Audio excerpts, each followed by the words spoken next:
are back. I C.D.B am. podcast episode. You know what I'm saying? We don't even know what to. We're gonna name it. Brady out here, you know. We got. There's so much to talk about.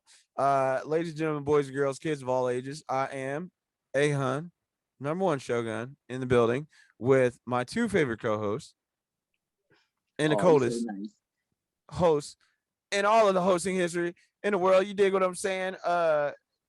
Chief Chris, creator of chaos. How are you, good sir? I'm doing good, sir. Thank you very much, King. Thank you very much, King. Peace and blessing. Peace and blessing. Peace and blessings. Peace and blessing. And then we got OE in the building. One and only. Marcy's very own favorite. Man, yes, sir. I see. Marcy product. I see you went inside. Go ahead. You're not on the block anymore. That's great. Oh no, it's too cold. It's too hot. It's too hot and it's too cold. Nah, he left the block to go. No, he went to Shaolin today. So I don't know. Man. He's in the temple. He over there in Staten Island right now. He is in the temple. I gotta get with the science, the knowledge. What's the science for today? Spitting the knowledge. What's today's mathematics, bro? What's today's mathematics? Peace to the gods and earths. Oh shoot. So many things. So thank you for joining us, everybody, everywhere, wherever you are. Listen, you could be anywhere in the world right now, but you're here with us. Appreciate y'all for that. Thank you. Dig? Supporters. So yeah, let's get right into it because I know a lot of times we want to make sure that we're all doing okay, which I hope that you gentlemen are well. Yeah, we're good. We're good. But man, I'm fucked up out here. Man, you got Ghost and Ray on your back, bro. Here. You got Ghost and Ray on your back, bro. Yeah, you know, man. Of course I am. Yeah, ain't nobody gonna mess with you. I see you went and called reinforcements after we stomped you out last week. Oh yeah. Yeah, you know. Talk that shit now. They pointing at us too, you know what I'm saying? It is okay. I got listen, they asking. Hey, I got the nunchucks in my pocket. It is all right. But I'm still representing though. That's why I had to bring my book back. See, they'll give you a little pass, only a little pass. Like, yo, nigga, I painted y'all, you heard? Nah, man, I got ODB with me, so you know what I'm saying. This guy, look at him. Look at the fucking wealth. I keep my Wu-Tang pass on me. You dig? Like at all times.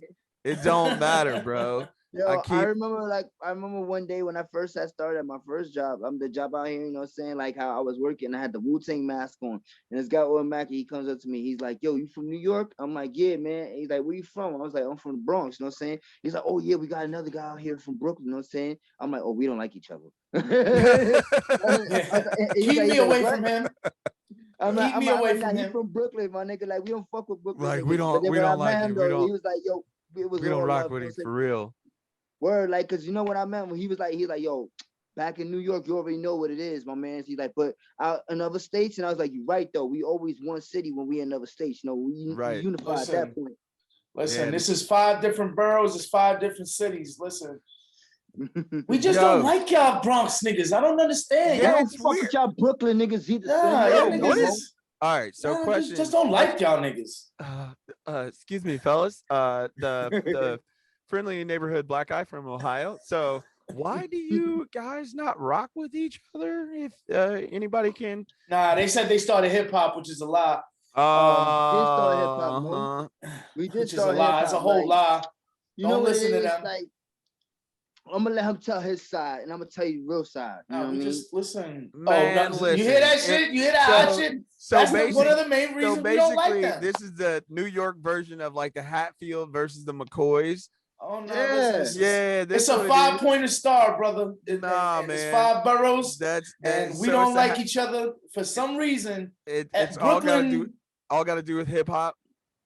No, not even that. It's just you know what it is though. On some real G shit though, contrary to belief, like I know we not supposed to like y'all Brooklyn niggas or any other niggas, but like I really fuck with all my borough niggas. You feel me? Like it really don't be. I fuck with everybody except from Queens. Nah, I fuck with Queens niggas heavy because I got family out there, you know what I'm saying? Shout out to all my family out in Queens, you know what I'm saying? Everybody back home. Shout out to everybody back home. Listen, the only place I fuck with is Jamaica. They got some bomb ass food. And some hoes. But that's where my family's at. Women respectfully. Ladies and gentlemen, boys and girls, kings and queens. Nah, but fuck them niggas. All right, but yo, listen, enough of this shit talk. Let's get to it, yo. Let's get to it. All right, yo, A-Hun, Bro, you want to what? take it? All right. So man, there's so many things that happened this past week, this weekend, so far. I mean, where can we start? There's all right. So let's run down a couple of different topics and then we'll like get right into it just so people like understand like how much stuff happened. So everybody dragged pretty much Black Twitter was in a frenzy from the US Black Twitter going on to UK Twitter and snatching scalps, right? Because of like people were coming to bat for Meghan Markle and then Prince Harry. And then, we got Black Twitter, which pretty much runs like the multiverse of all things, the universe and the multiverse. They were talking about, who was it? Like Moneybag Joe was like trending, and they legit like you got Vision, so you got everything from like WandaVision to like pretty much if you want to know what culturally happens, then you have to have at least like your ear to the ground, so to speak, with like Black Twitter, because that like in real time, Black Twitter is wild. You know what I'm saying? And so tread lightly, my friend. Yeah, even when I was like working, like I still get like certain updates on my phone, and then I'm just like, yo, what is happening? Twitter is jumping. Yeah. So it was like that all week. And then even, took a nap for a little bit today, and then Michigan and Ohio State. And then last night we find out that like JLo and A-Rod are, they split after a 2-year. And then we were sitting there talking about that they are back together now. So I'm like still out of the loop and trying to keep up. But y'all tell me where we want to start off at. Well, you know what? Since it was the last thing you mentioned, let's just go ahead and get it out the way with the JLo topic. Man, get it out the way. Since we need to hear from New York natives. I mean, I just feel like at this point, JLo is now the new Thanos. Man, how many rings does she have? Listen, she's a product of the Bronx. So what else do you expect? He's sick. Just from her. He's sick right now. He's so tight. She's trying to collect all the rings like Thanos. She's trying to be the Mandarin with the 10 rings. She's real close. She is really battling close Tom Brady right now. Yes. He's my face hurts, bro. Don't be mad because the Brooklyn chick. You know what it is? He mad because the Brooklyn chick could never make this kind of accomplishment and get the 5 rings. You know what I mean? Super hoeing? Ain't no Brooklyn chick worthy enough to get all. She's trying to get the reality hoe. The real talk, ladies hoe. and gentlemen. This is between them. I have nothing bad to say about Brooklyn or the Bronx. That this is these two. I fuck with Brooklyn. You know what I'm saying? It's just, like they Brooklyn, just I used to live out in Brooklyn for a little bit. You know what I'm saying? Like he got kicked out. Man, nah, I ain't never got kicked out, Mo. You wilding on that. They threw him right across the county line. Like, get out. They did him like DJ and Jazzy Jeff. Get on now. That's crazy. Nah, listen, I got love for everybody in the boroughs. Welcome me in open arms every time I go down to my brother's projects and shit. I go over there, niggas be like, yo, what's up? Yo, I ain't see you, man. No, Mo. My boy Chris, he's good everywhere. He good everywhere. But he got to check in. But listen, wow. JLo. Yeah. So, how do y'all feel? Because that it has a lot to do not only with her coming from New York, right? And then you also had A-Rod who played in New York. Even though he made his mark a lot baseball wise in like Texas, because I think that's where he got his first big contract, even though he started off at Seattle, and then played for the Rangers, and then eventually end up coming to New York. And I think that's where like real star profile, right? Super weird. He was already a star before that. But yeah, that's true. This is where All right, so he came towards his decline this way. This is how I feel about it. I'm gonna just get my shit up real quick because it's not even like really much. So basically, how I feel about it is that I just feel like it's just messy because for her on her department is because all right, you've been married X amount of times, you know what I'm saying? You've been engaged all these times, you know what I'm saying? Like when you really just Oh, gonna be no marriages, by the way. And and only mind engagements. you, who No, am she I to was judge married her? to Mark Anthony. Yeah, they were. Is that yeah? Very Yeah, true, she very was She married true. to was, I Mark know she was Anthony, and they had engaged to twins. other dudes, you know what I'm saying?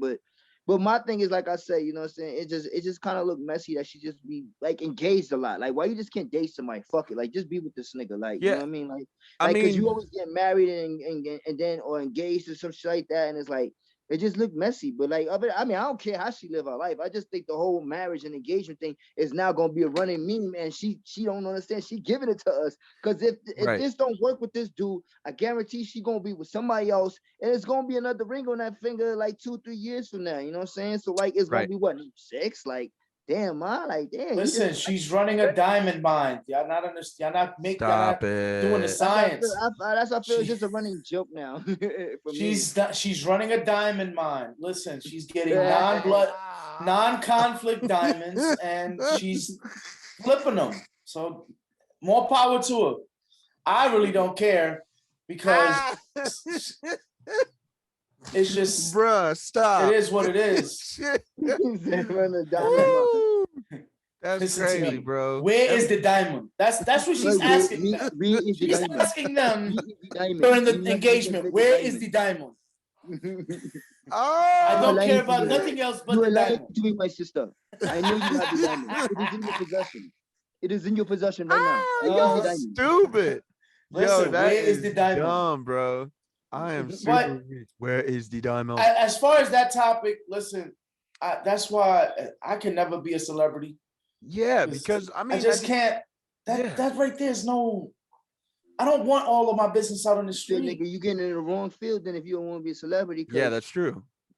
Oh yeah, And but listen, this is different. I'm gonna get my shit off. They ain't gonna want to. They ain't gonna want to well, follow me. that's the thing too about it. So it's not even it's fame in general. Like mhm. fame, if you pursue the realm of fame, like it's one thing to be a professional in the field of music or All right, I can rephrase enter, that. you know what I'm saying? I'm Yeah. not for the fame. I want to be Samuel Jackson famous.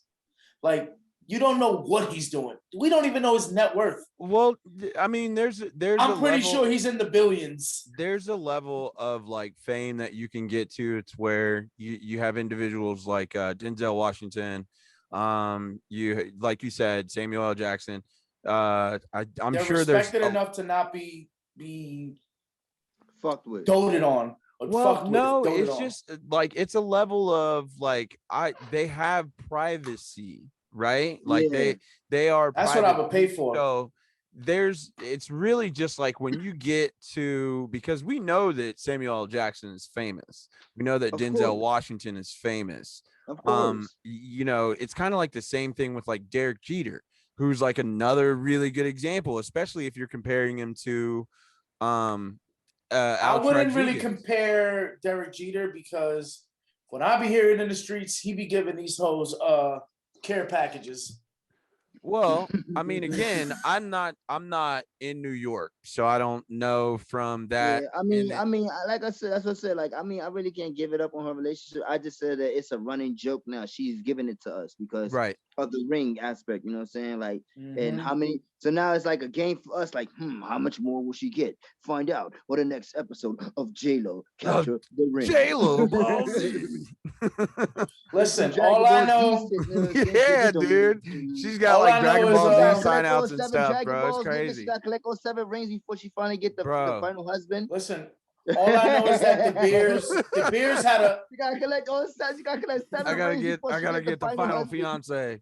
the Man, Beers, the I'm gonna Diamond snap Company. my fingers and nobody They will had a be. great week in the stocks as soon as she announced this. So you know that tells you something. Bring that shit back, bitch. Yeah, let's go. We about to sell What'd you another say? couple hundred. You had a great weekend of what? The Beers, the Diamond Company. They had a great I'm run. sure. As soon as she announced the news, they went up 15%. So that tells you enough about. Man, I know there's Not somebody's bad. coming to try and quote unquote kind of sort of wife JLo, but not wife JLo. Yeah. All right, so let's get to the stimmies. Stimmies, you know what I'm saying? Black Twitter again was all about. A-Hun don't need one. Yeah, he don't need one.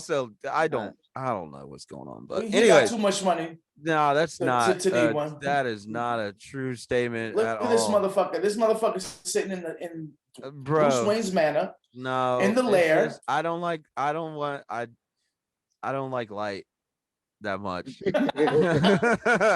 I just off camera. He's giving me that don't do that. Nah, no, man, no. It's don't do that. Wayne Manor is secure. So I just think it's funny that like Black Twitter takes different things in like of like relevance of stuff that's going on in real time. So and then it's like just culturally we find a way in making humor out of almost anything. We make content out of everything. But it you know, it's also just the fact of like how we communicate to each other, right? Like there could be stuff that's going on that is you know, of social importance, and we talk about that and we communicate that to each other. But then there's other people that may not be of the culture and they try to look at it and figure it out, and it seems like we culturally are speaking in like code, like black code talking, I guess. But you know, we sometimes we can talk in like memes and people get it, but it's also relatable to like stuff that's happening culturally. So with the stimmies, like, bro, there were so many memes of people talking and calling Joe Biden MoneyBag Joe. It was hilarious, like, bro. I wish somebody who didn't get their stimmy said something. I'm telling you. Like, I know I dropped at least. Y'all picked up your stimmy already? Y'all got your stimmy already in the pack? Oh, not yet, man. Not yet. I'm waiting. Man, you know how I'm trying to buy me a tiger. Yeah, stupid. Yo, all right. So here's the funny thing. And while we're on this subject, right? Because we're talking about stimmies. There's gonna be a bunch of people that do some really dumb stuff with that money. I think, and this is probably the most important topic that we will ever bring up, but we probably aren't. I wouldn't even say that we aren't qualified, because that's wrong. I would say that like we don't come from the field of finance. Just either not being culturally not being taught or not knowing the ins and outs, but it's just literacy of what we should be doing with like the stimulus money. If we're able to maintain, like, more often than not, when you see thing. Yeah, go ahead. One thing is it's like a psychological battle with the finance world and real, like, our world, in the sense that they give us this money with the expectation of us to fuck it up because it comes back to them. No, not. Yeah, I mean, really. Yeah, that's what they're expecting. Like, you're gonna do what you're gonna do with that money. You know what I mean? Like, you know, the smart person should do the smart shit. You know what I'm saying? Yeah, but also, it also depends on like how you are financially at that moment too, because like you don't know everybody else's finances and what's going on at this moment. They may by statistics of last year. I just think that when 60, it comes to stimulus check, they said when it comes to stimulus check, what should matter the most is your priorities. That's just it. Whatever you were responsible. That's why they were the Republicans should be what you handle with that money. It shouldn't be no extra like going and buying this and buying that. You know what I'm saying? That's what they bank on, though, Chris. Well, yeah, it all goes back to you know. Sorry to cut you off. Statistics from last year when they gave us the second stimmy, they said I didn't even get no second stimmy. 49% of the people that got their stimulus. I'm maybe a little. I'm off by a couple of numbers, but they said that they did not spend that money. It went into their bank accounts and went into a savings account. So that's why they were. Go ahead. I was going to say what. So you said 49% of the people that received that money put that into their savings. Yeah. Then I would ask the question of what was the ethnicity of the 49%. What was what was the breakdown? That information wasn't given. See, so that's what I'm saying is like if you look at the overall like menial income of each household, be it white or black, like there is going to be a difference in what that overall income is. Like so if you have a white home, and I shared this on Facebook on like my personal page, talking about like the different, like this income gulf in difference of what you would see in like a white home versus what you would see in a black home, where it's like overall it might be somewhere around the average of $17,000 between a nuclear family, right? In regards to ownership in a African American household, where you would see at least 100,000 plus in a white home. So if you have those individuals that know or have financial literacy and knowledge of that, how to utilize it and have equity and ownership and different things like that, then that would raise the value overall of what that home or who lives in that home, their overall worth is. You see what I'm saying? So, and it's also to Chris's point to where it's like, some people just need to be smart with it versus actually just going out and spending and doing stuff with it. And what I was trying to And emphasize you is know what just it is too? Not to cut knowledge. you off, bro, real quick, but you know what it is too? I think a lot of times when it comes to like these type of like stimulus packages or any kind of like government money that's given out to people, you know what I'm saying? I Right. think sometimes they like to highlight the majority of the people that do spend it on some reckless and dumb shit, you know what I'm saying? Going out there just doing vacations or whatever the case may be, you know what I'm Right. saying, real quick. But bro, As this is opposed to what they as that's opposed what to they bring give it us to the money light, as for. opposed to bring it to light with people who actually do the smart shit with it, you know what I'm saying, who are like prioritizing, you know what I'm saying, and whatever, you know what I'm saying. But at the end of the day, it shows you that that they want to paint a picture about us, you know what I'm saying? Of course, but Because like I said, that's something I been know a happening for lot of people years. who got their stimmies, you know what I'm saying? Like a lot of my people, you know what I'm saying? And some niggas did some dumb shit, but a lot of people did some other shit with it. Like took care they need to take care. Like, you know what I'm saying? Like I think that was like that's why I like to surround myself with people who are just Who are doing responsible, intelligent stuff with their responsibly Who money. doing, are you know what I'm saying, who what they are do. intelligent overall. Yeah, That's the yeah. I but don't. If my you out there point trying to do some extra shit, and you know my you point is gotta pay that the your rent, my government. nigga, and you know you short on your rent, and you trying to be like, man, fuck that, I'll figure it out. You know what I'm saying? Oh, that's just I'm gonna go ignorant. get like a That's Yeah, nine to no, different. that's five. stupid. That's That's You know stupid. what I'm ignorant. saying? My point Those type was of niggas, I can't fuck with their mentality, so I can't fuck with that. You know what I mean? Like I'll fuck my with whole you, I keep point you to a distance though. You know what I mean? Yeah. Like So Omar, my like, whole point was yeah, that the government doesn't give us this money for us to hold it. This is not their intent. mm. Their intent is for us to spend it immediately if possible. So that's why you see all of this highlighting of, oh, look at what Sharquisha bought with her $1,400. well, She bought out Well, yeah, I agree with you too. On they are looking for us to spend it. they You know what I'm saying? But because like, if we don't spend it and we keep it, they're not going to give any more money. That's no, that's I, their I that's think. their logic. We need to stimulate the economy. That's why it's Well, called let me stimulus. ask you this: what makes you say that want it? They want us to spend the money. Like, what They've makes said you? it themselves in Congress. The Republicans' main gripe is that, okay, we're giving this money. This money is not being returned to us. We're not making the economy is not being stimulated. Right, People are which that's, holding I on to mean, their how is money. that? Oh, cause 49% ended up saving it. You Yeah, saying? yeah. They're not. They're expecting us to do some dumb shit with this money because it's all not right. really a giving you money. They're loaning you money I for see you where to you're. Well, I get put that it back aspect into the too. economy to stimulate it. Right, of Now, if course. 50% of us don't put that money back into the economy, you know what happens to the economy? It dies. Why? Because that money that we gave out for Well, you not to only, put well, you know what? back into it. But you know what? Not just the stimulus. That's just how the economy runs in general. Yeah, it's trickle That's down true, economics. I mean, at but the end of the day, right you're now, and especially during these times In and order for you to this make money, era you know, that you we're gotta on, spend money. You know, this in is the order for you main to make money, reason you gotta why spend money. they're giving, Sharquisha, she has 5 kids, and they're giving her $1,400 for each of her kids and herself because they expect her to go out there and buy 30 pairs of Jordans. a shit ton of clothes. All right, so not hold the money. Hang on, time out. I don't think they always expect that. Because now here's hold on.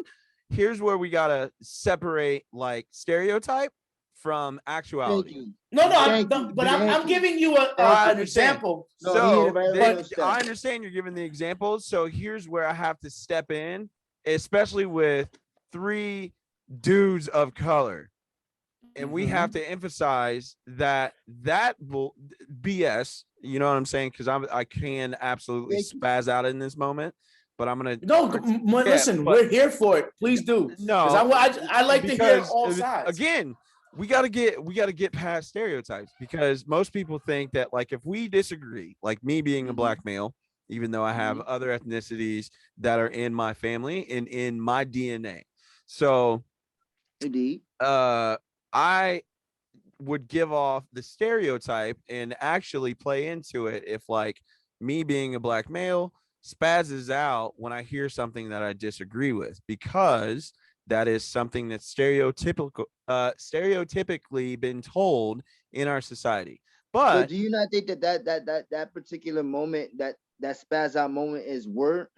Like, no, you don't think because I mean that makes like they expect us to react in a harsh and a hostile right. So I'm manner, I'm gonna do what they don't expect, but more often than not, they can't articulate. Like, you can't not listen to someone that articulates a point very well. There's no like, well, see, because there's nothing you can argue against. So at the end of the day, what most people hear when, our co-host O says Sharquisha, that in and of itself, even though we know I said that like, all respectfully. No. I understand that. So it's not you. I'm just talking to someone that's viewing outside of the culture inside and listening to us.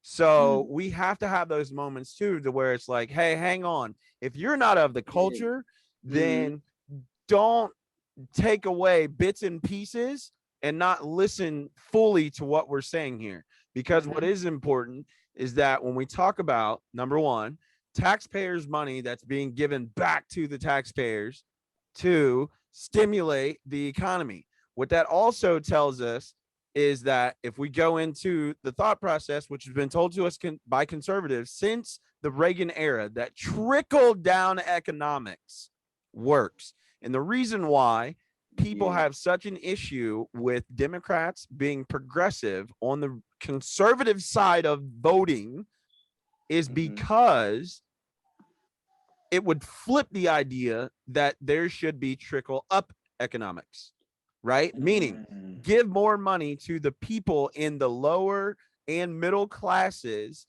because we all understand and know that just what he was saying, as much as the people in Congress and on Capitol Hill expect for people of our culture to go and spend it on dumb stuff, we are starting to wake up. We understand and we know and we see, and this is what I've been preaching on my soapbox for months, if not years, especially more recently, now that like everybody like kind of woke up a little bit more when like, all that stuff with GameStop and with AMC, with stocks in the stock market. And now you're starting to see all this stuff with cryptocurrency. You're starting to see it with NFTs. And I can't even tell you, like, I'm still learning it, right? So I just know too. And I just know I made a pretty penny on Dogecoin. Dogecoin, and even that, it's like that's something that is so far out there in regards to the other cryptocurrencies that or altcoins that are available that are actually like more profitable and more lucrative if you invest into those, because of all the things that are going on behind the scenes. Is a lot of people don't even know, like they're just looking at the stock market or they're looking at the crypto market and then they don't know what they're looking at, but they see like lines go up, they see percentages that are much higher than just like in cryptocurrency. You'll see like a 24-hour percentage that'll be sometimes in like the 100 plus, right? 1,500%, something crazy, something insane, makes you want to jump in, and that's chasing, right? That's chasing. So we will be chasing it. But what we're sitting here and we're talking about too is like we're at least becoming more knowledgeable because it's a different way of communicating in regards to financial freedom and literacy, The right? veil is starting to be removed from our eyes. Absolutely. That's all it is. It's just we're starting to wake up and it's a new dawn. And now us colored people not as ignorant to these things that are happening anymore. Hang on. Because we're kind of jumping a little bit forward. So I want to round this all out because I want to make sure that like wholeheartedly I get this point across, and then I'm pulling you both in simultaneously. Okay. So now we're starting to talk about all these things that are going on that like this is normal people who are capitalizing on things that like you know, if we rewind a little bit, the reason why all of that stuff was happening is because like people got together on the internet. It was Wall Street bets. It was people on Reddit that were talking amongst each other. They were creating memes like you had just mentioned. Dogecoin started off as a joke. It was memes, but it still had enough backing, right, by people all over the world.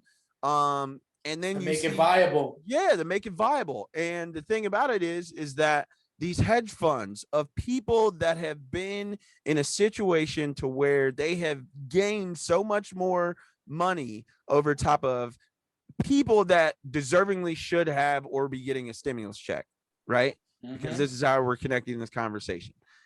Those people that should be getting the stimulus check are not getting enough of it. So now, instead of us expecting the people that we vote into situations who are servants of us, the people, and we, the people, and they're not taking advantage of the people that they're supposed to be serving. Now, what we're doing is we are starting to figure out different ways instead of just clocking in, clocking out, and exchanging time for money. Even though both of them are just tools, one is a tangible tool, if quote unquote, right? Because we see dollars, we get dollars, we can hold dollars in hand, but the value of the dollar is different based on the person that is exchanging the time for it, right? So if anybody has ever had a chance, if you can read Cash Flow Quadrant, and it'll explain there's 4 quadrants, and it talks about the different ways of earning income, right? So, you know, for all of us, we know time for money, right? And then there's passive income. There is, you know, ownership, but you have to physically be there, right? And then there's passive income to where it's like I can sleep and make money because I did all the work prior to. So I invested a bunch of my time, and now I'm being repaid. Not only that's what cryptocurrency is for me. Yeah, absolutely. So like when we talk about all of these things, I think it's fair for people not of the culture to understand that we all look at what has happened, right? We were all supposed to be granted.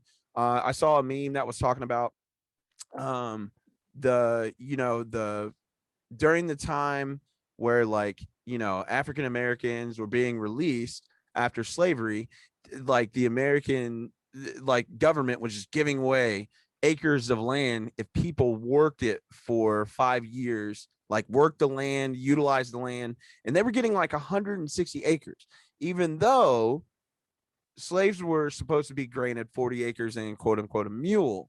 But again, that was probably based in like culturally, African Americans weren't even given that. Now, simultaneously, while we're talking about that, all of that land was being taken away from Native Americans. Oh yeah, right. So you're just robbing Peter to pay Paul, but you robbed Peter and you tried to kill Paul as well. Right. And you know, at the end of the day, like people aren't even willing to go back far enough, even though that's really only what 200 years ago. That's a blip in the history of the world. If we're talking about like 1886, right? Or excuse me, 1865. So that's the end of the Civil War and at the end of the releasing of all the slaves within the Union, right? Yeah, so that's about 300, well, close to 300. Well, if you fast forward to from 1865 to Well, yeah, 1964. no, it's about two. Yes, two. Yeah. So I'm So if sure. you fast forward to Yeah, so 1964, yeah, it's about 3. So if you fast forward to 1964, where they signed the Civil Rights Act, that is still like you go through the Jim Crow era. Now, all of this land that was given to, white Americans for them to use, make profit on. Some people probably worked it. After the 5 years was over, they sold it. Some people probably kept it and maintain it. The value of that land may have been different depending on where people were. Right. So we're now fast forwarding and pulling ourselves forward here. So there might be some people that make and are able to generate or build generational wealth. But still, like, we're still behind the 8 ball. And then when we would get to massively. a point of prosperity where you would have like black cities that are, basically run, organized, and developed, but in comes white mob, burn it all down, blah, massacre, A massacre, la Black massacre. Wall Street. Yeah, because dude. you know what though, because and also like even more that when you were saying about how the going back to the dates of slavery being free and everything like that, you know what I'm saying? Like I also wanted to let you just bring out this fact about how I was watching the Billie Holiday movie I was telling you guys about, right? And how they had petition, you know what I'm saying, for lynching to be banned, you know what I'm saying? And even after like this year, after the movie had came out and last year, like they still re-petitioned for it, you know what I'm saying? And it still hasn't been passed yet, you know what I'm saying, for lynching to be illegal, you know? What? So, Oh yeah, that's because like last year after the George Floyd incident, yeah. You know what I'm there saying? were like 6 or 7 people that there was just like a young black lady in Florida, I think, and if I'm not, she was a foreign exchange student from Africa, if I'm not mistaken. I'm just pulling this from the top of my head, so I apologize to anyone if I'm misquoting this, but it was a young black woman that was lynched. There was a gentleman that was lynched on a statue in the middle of some city, like in like the governor's square or something like that. Oh, Like there were wow. like 5 or 6 lynchings last year. There was one that went viral where like a black dude, luckily there were some white hikers, that there was a group of white folks that were hiking through the woods, and this was in Indiana of last year, and they stopped what looked to be like a black dude getting jumped by 2 or 3 dudes and a female, and they had, it looked like he was about to get lynched out in the woods type deal. So, and then like the group that was aggressive towards him then became aggressive towards the people that started filming, right? Coming up to him and like stopping. So it looked like it was so much so last year that it was a lot for, I think, just black Americans in general. Doesn't matter if you were, nah, for sure. Like yeah. To be honest with you, this shit has been happening for years. Right. Right now, all this is just a cultural awakening right now, where everything is being brought up to the forefront. Beforehand, ever since Rodney King, this shit has been going on for decades. Yeah, no. You know what it is, bro? Everything is being brought up to the forefront. But I feel like because we do have access to cameras and everything. Yeah, absolutely. People can see like, it. That's what making it like even more of a more national thing, because now we get to film it and we get to tell like you get to witness like this shit, like these tragedies going on, you know what I'm saying? And like people like this, like no matter what, honestly, you can't tell unless you in like really secluded area, you know what I'm saying? Like you can't tell me there's no footage of nothing. Unless you live under a rock. Yeah. No, I mean like unless you have somebody in like everywhere. Unless you have somebody like in a private room and everything like that, you know what I'm saying, where you don't have no cameras and everything like that. But other than that, anywhere in this world, I feel like there's cameras everywhere, man. Right. Like so you walk outside, there's cameras everywhere. Like let's pull, because we're going pretty far out, and I'm actually okay with the fact that we're going this far out, because there's so many different topics, many layers to this this topic. Really big onion, which is United States and where we currently sit. So let me bring it back. I got you. Hang on, because I'm still at this point. Oh, I'm still at this point. I want y'all to come in. So the reason why we went this far left is because we were talking about the stimulus package. It again originated from the comment that O made, which again, I'm not against him and how he made that. What I'm merely But saying the stereotype is the about how stereotype black of people, what people assume that African Americans, which is why I asked the question of what is the breakdown of the demographics of the 49% in which you mentioned that are actually saving their money, which again, it makes sense because you are correct. That money is for us to stimulate the economy. My argument is very layered. Number one,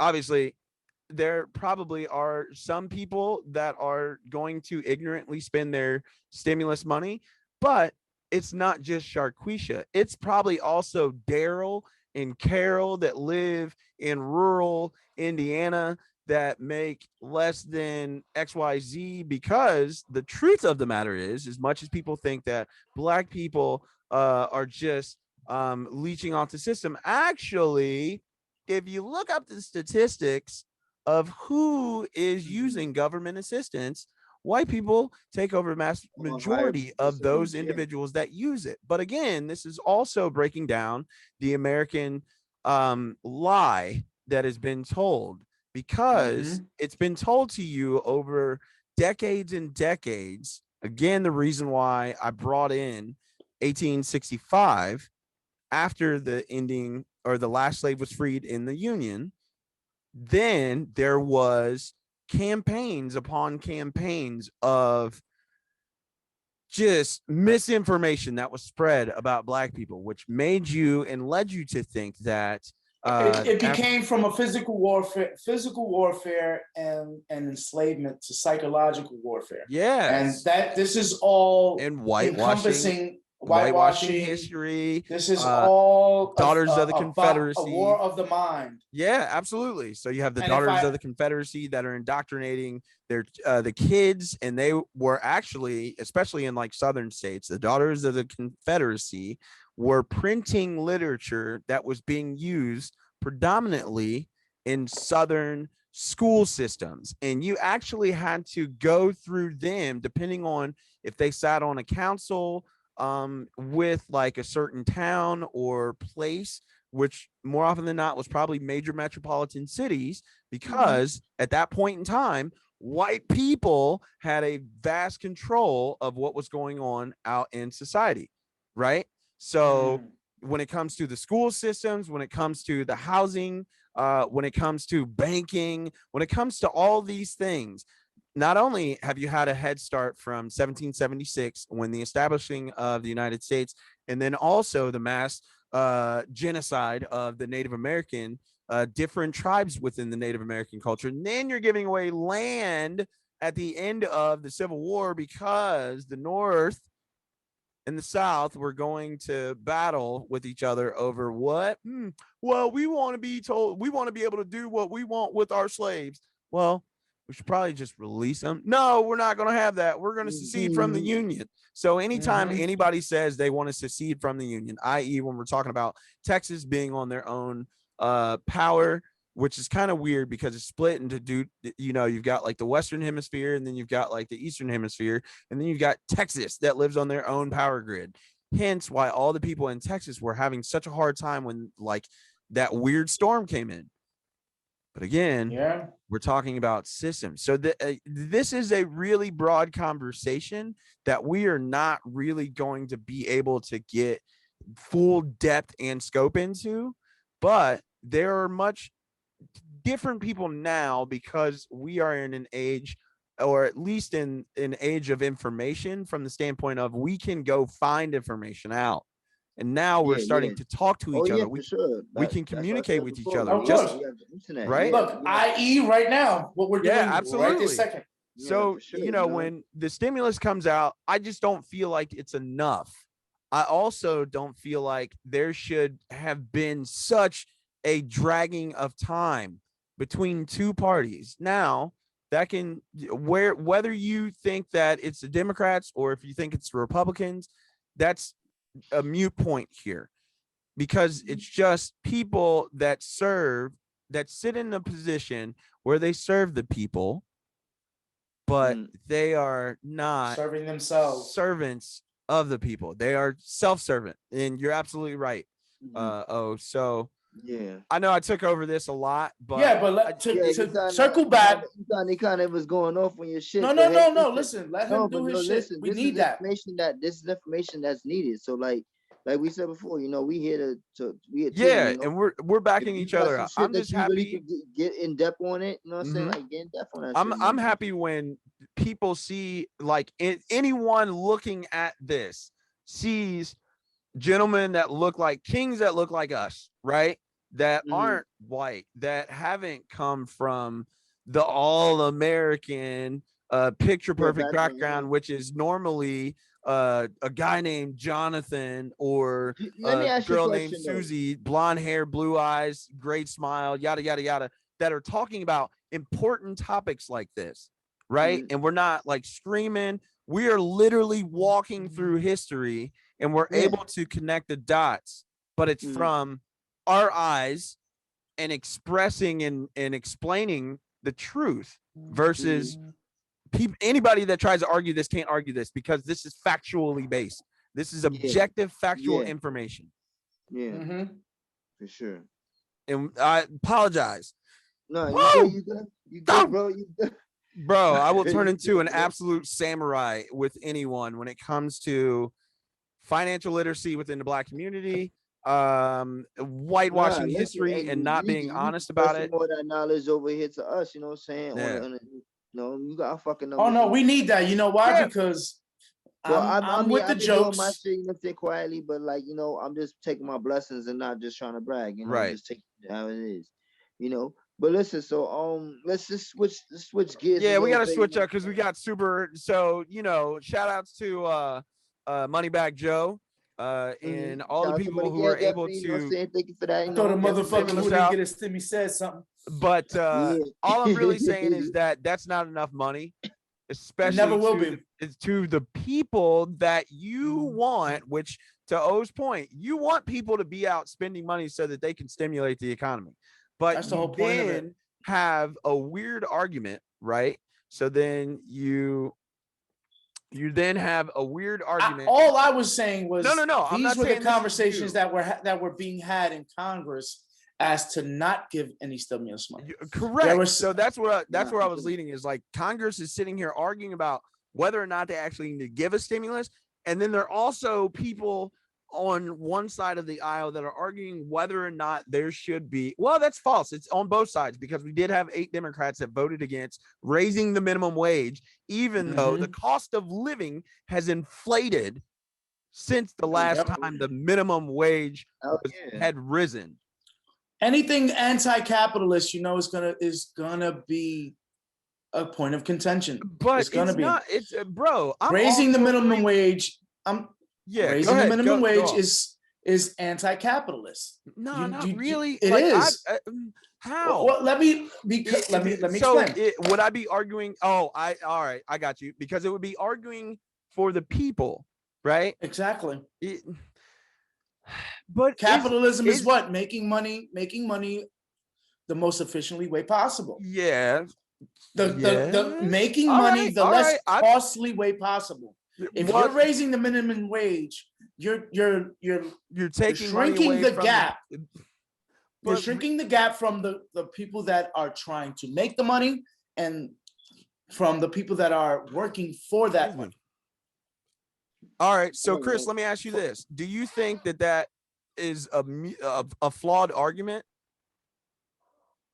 What's a flawed argument? What O just said. So, in regards to anyone that argues on behalf of the people to increase the minimum wage to match or at least be on par, or at least close to on par with the cost of living. All right. So do you think that if someone argues on behalf of the people that they are anti-capitalism? No, I think you misinterpreted what I said.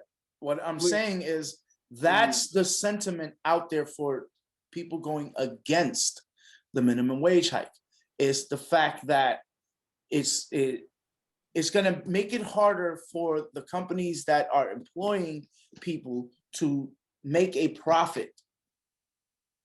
Well, I think Go ahead. Go off. People are making billions. Go off, Chief. But now you're taking away from them billions, and they don't like that. Well, it's also people try to use the argument though, because if anybody says that we should raise the minimum wage to $15, if not more, right? If we actually were looking at what the inflation has done for cost of living, the minimum wage would actually be somewhere around $30 I just think hour. the way, depending on where your location is at, where you live at, and even with the minimum wage hike, like sometimes like you still can't even make it out there, That's because true. You could make more than minimum wage, and still be struggling, or like, so it's just like, for me, I'm more about just making sure everybody gets some money, but like, and have a decent amount of money, you know what I mean? So if you making minimum wage, and them hiking it up, it benefits somebody else, who I know who makes minimum wage, then I'm all for it. The economy is always going to keep growing no matter what, and rent and everything like that, it's always going to continue to hike up, like depending on your location, like in New York City, like, bro, don't even get me started. Yeah, New York City, even LA. Like, I have a buddy of mine that lives out in LA. Well, he used to live out in LA, but the cost of living was so crazy that he moved back to Ohio. But with what he was paying on in LA and what he got in Ohio were completely different. Super proud of him. Shout outs to the Stewart brothers, you know what I'm saying? But you're correct. Like, it just really is dependent upon where you live and what that actually does.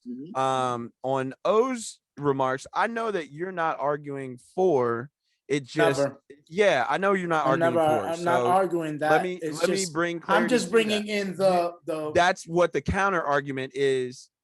In regards to if somebody was wanting to raise the minimum wage, that would be the counter argument. So that's what O is saying. Perfect. We are all on the same page, because I understood where you're coming from. I just want to make sure that anyone that's listening knows where we all are coming from. On point with us, right? Absolutely.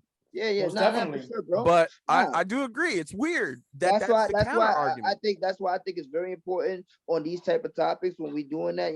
Like, that's why I don't like to interrupt y'all. I let you get your shit, and then when I have something, when I'm ready to speak, I'll speak. Yeah, because it is. We got to do better with that, because we got to give no. Man, you New York niggas always talk over people. No, I'm just kidding. Man, fuck that shit. You already know we dominate everything. Y'all just aggressive by nature. These type of topics, like these type of topics, especially because it comes with three different mindsets. This is highly educational topics. Yeah, you know what I'm saying? So we want to make sure that we're real clear on our stance and what we're saying on that one, and not to even talk over each other, like not just so it don't be like muffled out, you know what I mean? Right. I think we do a really well, for the fact that like we legit met through in these circumstances, like how we are literally recording these podcasts and different things like that. We jumped on a chat and got connected, and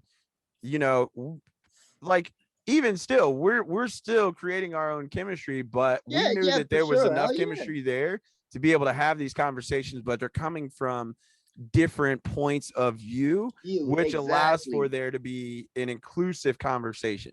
So absolutely. And no matter what, and the cool thing about this is episode 3, right? So we're sitting here having these conversations, which are very important, but it's allowing other people from different points of view than, let's say a politician or someone that's in, a state of comfort, versus like we are much closer to people, right?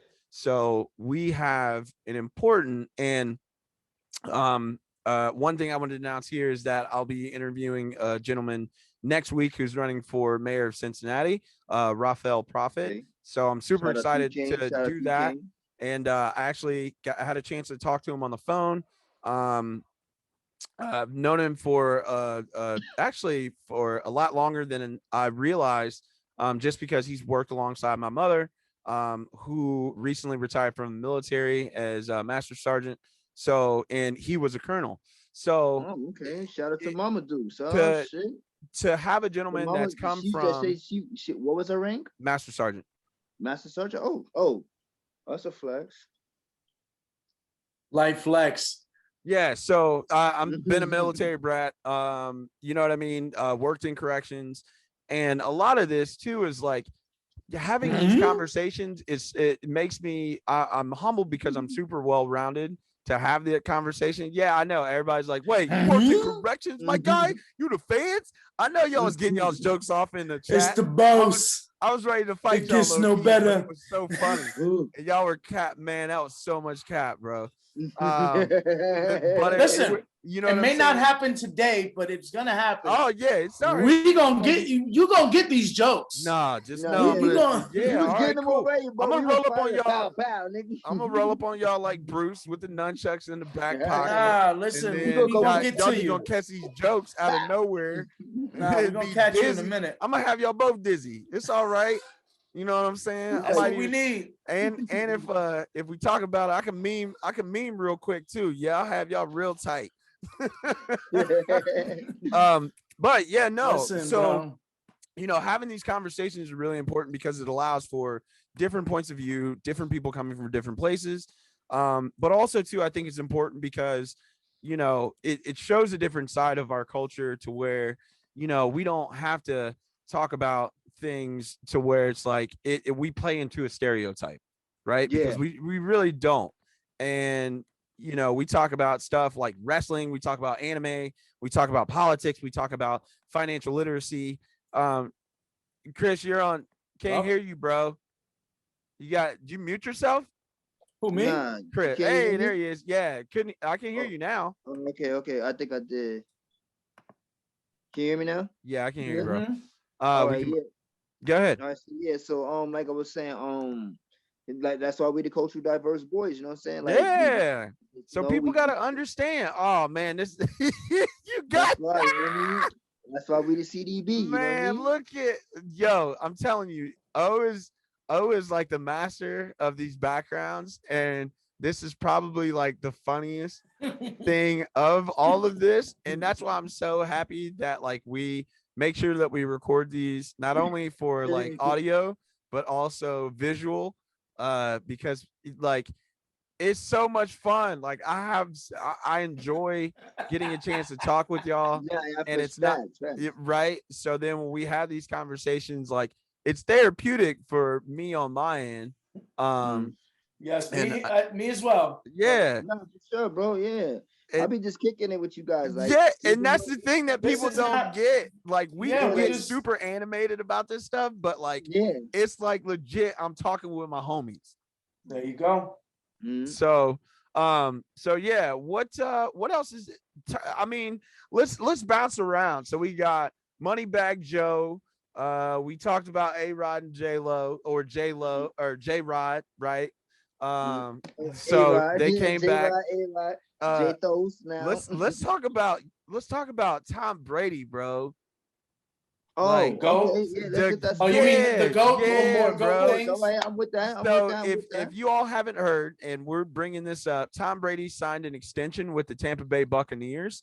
And it kind of confused me a little bit because when I first read it, it showed a 4-year deal, but there's supposedly a clause in it Only that extension for is it 1 year or is it 4 yeah, years? so that's what I was saying. Like it originally looked like it was a 4-year extension, but Mhm. quote unquote, it's actually a 1-year extension. Yeah. Like the Bucs have a way to opt out of it to where they'll only extend it to the end of 2022. So how do y'all feel? Like we already heard Tom Brady at the end of after the Super Bowl was over, and then they give an interview, and then he's Yeah. like, yeah, because I think they only signed him to what, a 1-year deal. 1 year deal. 1 year. So they only Yeah, the signed him first to a time 1-year deal, 1 year.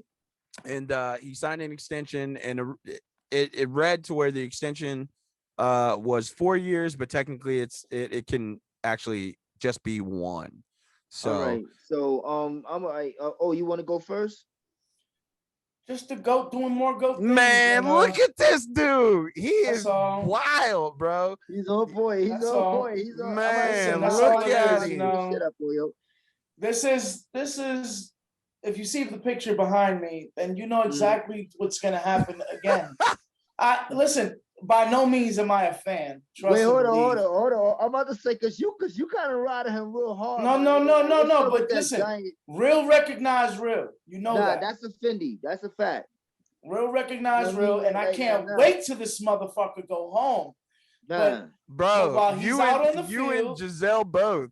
She been wanting him to come. Listen, I gave her a call and I told him take his ass home already. I'm gonna keep it real with you like this. Like he just said, you know what I'm saying? Tom is the GOAT. Like without a question. Like he is the greatest. He's a GOAT with an asterisk to us though. Because our team beat him twice. Wait, so to the Giants, bro? Yes. Man, imagine, bro. Y'all, first off, but at the end of the day, like he's not my GOAT. You know what I'm saying? Like that's he is the GOAT, but he's not my GOAT. Like you know. What I mean? Like, so in football, who do you think the GOAT is? Well, I'll give it to Tom. Like technically, like yeah. But who's my favorite? You asking me of all time? Yeah. Okay, so don't say your GOAT. Just say who's your favorite. No. So you because the GOAT is behind me. He's standing behind me. Like my favorite so that's a GOAT. But that's a different conversation, though. You know that's a different conversation. So who's your personal favorite is different from who you think GOAT is arguably the greatest player to ever play. Tom Brady. Tom Brady. That's what I'm saying. Like. Who's the GOAT and who's my favorite is different. Like, like that man is the GOAT. Like, I ain't taking it from him, you know what I'm saying? But who's my favorite quarterback of all time? That's what I said. Like, you asking me that one, then I could tell you it's between two. It's between Eli and Peyton. Listen, I'm a Giants fan, and I'm not putting Eli in that conversation. The only way we can put Eli in that conversation is because he beat the man behind me twice. And now that's why. Because of that, Eli has some good seasons, bro. He has some really good seasons. Like he had at one point. Remember, at one point, Eli was known as the fourth quarter comeback king. Like when Giants was on that run, like he was known for that coming back on the fourth quarter and just like I'm gonna just close it out on y'all. You know what I'm saying? Like Eli was closing out games. History is not. He had the most consecutive starts at one point. You know what I'm saying? Like you got but Eli history when you look back at it, 5 or 6 or 7 or however many Super Bowls. Who's my favorite? Those are my two favorites. I hear you. Yeah, but exactly. Eli's not. So do you think that Eli would be if Eli had the weapons and the offensive line and all of that stuff that Tom Brady had? Do you think that Eli would be?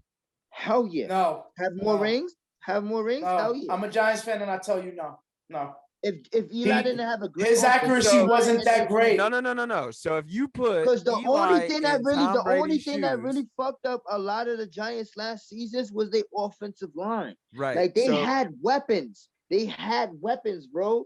That's what I'm saying. Like don't like it was just that I can't co-sign that. They can't protect the what? They have weapons. They still got weapons. No, have you seen this man throwing a listen? I am a Giants fan, and I can tell you right now, I've been in Giants Stadium, and have you seen this man throw a fucking football? Bro. That shit goes like this, bro. Bro. He throws ducks out there, bro. Same thing like the Knicks. Look at the Knicks year. Like they've been grinding, and everybody been down the Knicks. So wait. You're gonna tell me they're gonna win? Time out. The Knicks. You're gonna tell me they're going deep in the playoffs? Hold on. Though. Oh, this is New York. This is some shit right here that we gotta talk about. Hang out. I didn't say they're going for no. See, you're looking to get your heart broken. That's what you're looking. This is such a New York fight, and I'm here for it. I said they doubting us, right? And like we making a point this year. You know what I'm saying? Like I'm not saying the East is weak. That's what you're taking advantage of. The East is weak. Bro, we beat some top teams in the West. What you talking about? Compared to the West, the East is weak. You know that. But we beat some top teams in the West this year too, bro. Like don't just say we just bullying the East. Like the Sacramento Kings. Nobody. We're not bullying. We playing great ball. That's what I'm saying. No, we but it's hilarious. Trust the process, bro. But we're not. Julius Randle's over here now. Julius Randle is over here now. He's over here starting on the real quick. I'm not. Like, did you just see RJ just had a 32-point game today? I understand this. I understand this, but we cannot. You don't put your hopes up to this. All right, yeah, I'm not. I'm gonna keep my hopes alive because they've been alive for the last 35 years. G. All right. Oh my God. I'm taking over this conversation because I don't care. This man is in pain. Knicks, even though I know that's your team. I'm talking about Tom Brady, and we talking about Eli Manning because you brought your favorite. Who your favorite was either Eli or Tom Brady. I would say that if Peyton Manning had some of the things that Tom Brady had, then Peyton Manning could or would have been like the greatest quarterback of all time.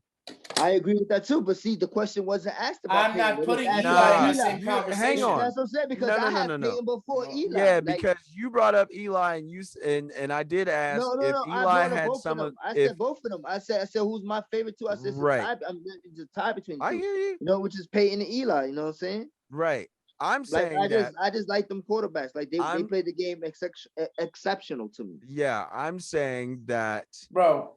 I am a Giants fan. Yeah, if Peyton Manning. Go ahead. Oh. I'm a Giants fan. I was there for the Super Bowl wins. I was in the stadiums. Listen. Okay. Your point is this motherfucker here threw ducks out there. Talking about Eli Manning. Yes. All right. He is not in that same game of both of their parties though. Like no. But I'm saying overall, his accuracy. His accuracy doesn't paint nowhere near his brother. But in that game, when you're talking about in the Super Bowls wins, like neither one of them accuracy was on point. Remember that was no. I'm saying game. Overall, statistically, overall, both. For his whole career. That's what I'm saying. Eli's whole career, his accuracy was trash. Interceptions, I get that, but he still gave me So do you think that Eli Manning, he's gonna be on for me? If Eli Manning, he gave me 2 Super Bowls, and I was here to witness it and live it and like enjoy it, like. And that's what I'm here for. But we're not gonna put him as a GOAT. Chief, hang on. We'll get crucified out here. I said favorite. I never said GOAT. Yeah, that's true, Chief. So let me ask you this question. So, what you don't agree with the Chief and what he said about Eli Manning? If Eli Manning had the things that Tom Brady has had throughout his career, that he would be close. Now, if you say his brother, I can agree with that. I do agree with that. I think. No, I don't. I don't think Eli. No. And I'm not saying they would have had 7. I'm not saying they would have had 7. All right, but Eli would have found a way to fuck it up. You would have found a way. If Eli, because listen, you got to remember, like, the NFC is not all weak, my G. Like, you know what I'm saying? We got some heavy hitters in the NFC That's too. Not the point. The point is my personal point here is that I do not think that Eli Manning is on par at the level of greatness in regards to a quarterback that Tom Brady, who we know to be the listen. Hang on. I never Double A. Don't get it confused. I know you didn't. What I'm saying is, don't be trying to flip. No, I'm not flipping your words. I'm telling you what I am saying. Hang on, time out. I'm telling you what I'm saying. I personally, not the Chief, not nobody else. I personally, from my time as a sports fan and viewer of football, I do not think that Eli Manning is on par to the level of quarterback that Tom Brady or his brother Peyton is. Point blank. All right. Now, do I think that if Peyton Manning had the exact same tools or the similar tools that Tom Brady has had throughout his career, meaning coach, organization, offensive line, weapons, and an ability to take a pay cut because he wants to make sure that he can consistently go to the Super Bowl and win a championship, Peyton Manning is, in my opinion, the only other quarterback that, well, him and Aaron Rodgers. I think that Aaron Rodgers is now on par at that level of quarterback. Yeah, but I think Eli is, even though he's won, like it's kind of like who's the other New York quarterback that won Super Bowl? Joe Namath. Well, Joe Namath, Giants quarterback. Yeah. He's a broadcaster now. Can't remember. Phil Simms. Yeah. So to me, like Eli kind of falls in like that category where it's like, cool, yeah, you won a Super Bowl. No, he won 2. Wait, let's get it. Let's not get it confused. No. We know that Eli won. I understand what you're saying, but let me just put a little bit of respect on this name. Won 2 though. Right. But this man, Eli Manning, while I do not revere him in that manner that Chris does, this man beat the greatest of all time, not once, but twice. But that's not my art. All right, see now y'all keep on saying like I'm not saying he's a GOAT. Yeah, I'm not. He's not. No. No one said. I'm saying he beat the greatest of all time. Favorite. He's my favorite. That's what I'm agreeing with you. But also Peyton. And if you ask me who's my favorite out of the two, it would be Peyton. I rock hard for Eli because that's my hometown team. You know what I'm saying? Like I'm a rock hard for that G. You know what I mean? I think we're all now arguing on the same page. We're just on different lines. Okay. I'm merely saying that at the caliber of quarterback that we have seen, which the bar has been set really high. Oh, there'll never be another 7. There'll never be another 7. Like there's Tom Brady, there's Peyton Manning. Now you're starting to see like, you know what I'm saying? Like Peyton Manning, Joe Montana, which Joe Montana I think is still above Peyton Manning, even though in regards to like what Peyton Manning can do at the line of scrimmage and like see what's happening. Like there was a point in time where Peyton Manning was at the same level of like just great quarterback play that Tom Brady was in the same time frame. Tom Brady has just shown longevity. But you know, Brady has the overall winning percentage over the two, right? Yeah, absolutely. When it comes to head-to-head, overall winning percentage over on him and Peyton matches. Well, I think part of that comes down also, to. Let me ask you a question though. Since we talking about like some of the GOATs, right? Like our favorites, like ones we grew up with.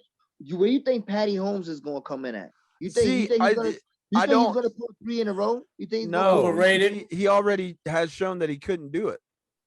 No, but be there 3 times in a row. I'm saying like 3 consecutive. It's possible. Years. What is he playing out of? That's what I'm saying. AFC? I'm not saying because he lost this one. You know what I'm saying? Like he could come back with some like Golden State shit. You know, lost. I got you. You know, they won one, lost one, and they come back and win the next one. You know what I'm saying? But like, well, Cleveland did the same thing, right? Huh? Cleveland and Golden State. Side note, Cleveland did the same thing that Golden State did, right? To where they lost NBA Finals, came back and won it. Yeah. That's how it was. Yeah, because Cleveland, because they lost against each other. Like Golden State beat them. You know what I'm saying? Like and then they came back, and they beat them. You know what I'm saying? And then we beat them the next year. So you're saying, do we think that Patrick Mahomes can get to that? Well, all right. So NFC is who's great quarterbacks out of the NFC because Patrick Mahomes is in the AFC, correct? Patrick Mahomes is in the See, here's why I don't say who's going to do what, because we don't know what Russell his weapons are going to look like. Because he might possibly move on. Like, but he said he wants to play there though. He said he wants to play there. Now that's one thing, but then it's also a matter of like, what is Seattle going to do with him? So they're going to try to build around him. Russell to me on the Seahawks is my equivalency to Dame Lillard and on the Portland Trail Blazers. Like I feel like they're so loyal to those teams and so invested with their career already and the length of it that now like they're not going nowhere and they're gonna just like you're gonna have to build around them because they're not washed. See, but the thing about that, Dame Lillard, Russell has done a lot of shit, you know what I'm saying, with some subpar, you know what I'm saying. Here's the thing though, is it because you can't even take that into account. Like it's not a similar argument in my opinion, because at the same time, Russell also had Marshawn Lynch, who at that point in time was one of the best running backs in the league, and we all know that on that one line, what is it? I'm just here so 1 yard line. Tom Brady would not have as many Super Bowl champions. He would have one less if they legitimately gave the ball to Marshawn Lynch. That was a gift wrap. They would say everybody knew that Marshawn Lynch was going to get into that end zone. They said, "Take it from us." That was a gift and the wrap. fact that they did a play action pass. Well, they didn't even do a play action pass. They just ran a screen and Buddy jumped him and then intercepted the ball. Someone made the call downstairs and said, "Don't run that ball." That's all. Yeah, that was a bad play call. That was a bad. No, somebody just no, it wasn't that. That was all politics. Yeah, that's weird. Do you know how much money people were gonna lose if they didn't lose that game? So here's my thing, bro. Somebody was getting left in an alley. Russell. I'm sitting here thinking Russell Westbrook. What's homeboy's last name? Whom? Marshawn Lynch. No, dude, the quarterback for Seattle Seahawks. Russell Wilson.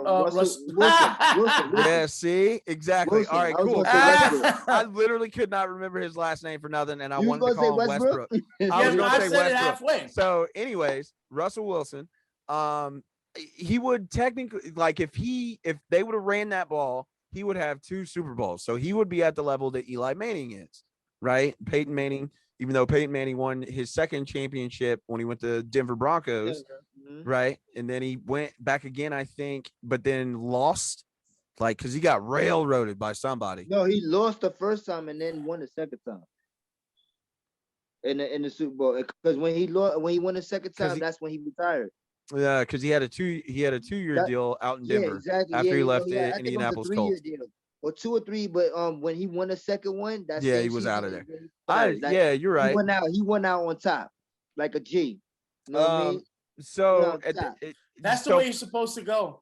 To answer your question, especially at that stage of your career. If you've been in the league for that long, you know what I'm saying? Like, and you don't want to get your body all beat up and everything like that, and you happen to win another big chip, you know what I'm saying? Yeah, you gotta go out. And you bow out, like, you know what? But like, obviously, Tom feel like he got some more to prove. Like, he got more. Yo, my nigga, he ain't done busting nuts. Pause. Like, whoa, I think about to hit another. He about to bust another one. He about to bust another one on all these niggas in the league. You're like, yo, stop playing me. I'm the GOAT. Like, and if like honestly, and if he really has like the perfect team, like Tom could do it. Again, I mean, like, here's my thing. I think to wrap this all up, because to answer your question number one, I don't know yet about Patrick Mahomes. He has a different skill set than we've normally seen to quarterbacks of the past. Right, but he has because you have like I mean no, and that's false. Let me clarify. We've seen quarterbacks. Hang on, let me clarify here. We've seen quarterbacks like Patrick Mahomes before, like Cam Newton, all the way to Slash that played for what is homeboy's name that used to play for the Pittsburgh Steelers, and he could play all different positions. His nickname was Slash literally because he could play different positions. But anyways, you've seen athletics type quarterbacks, but they've gone away from facts.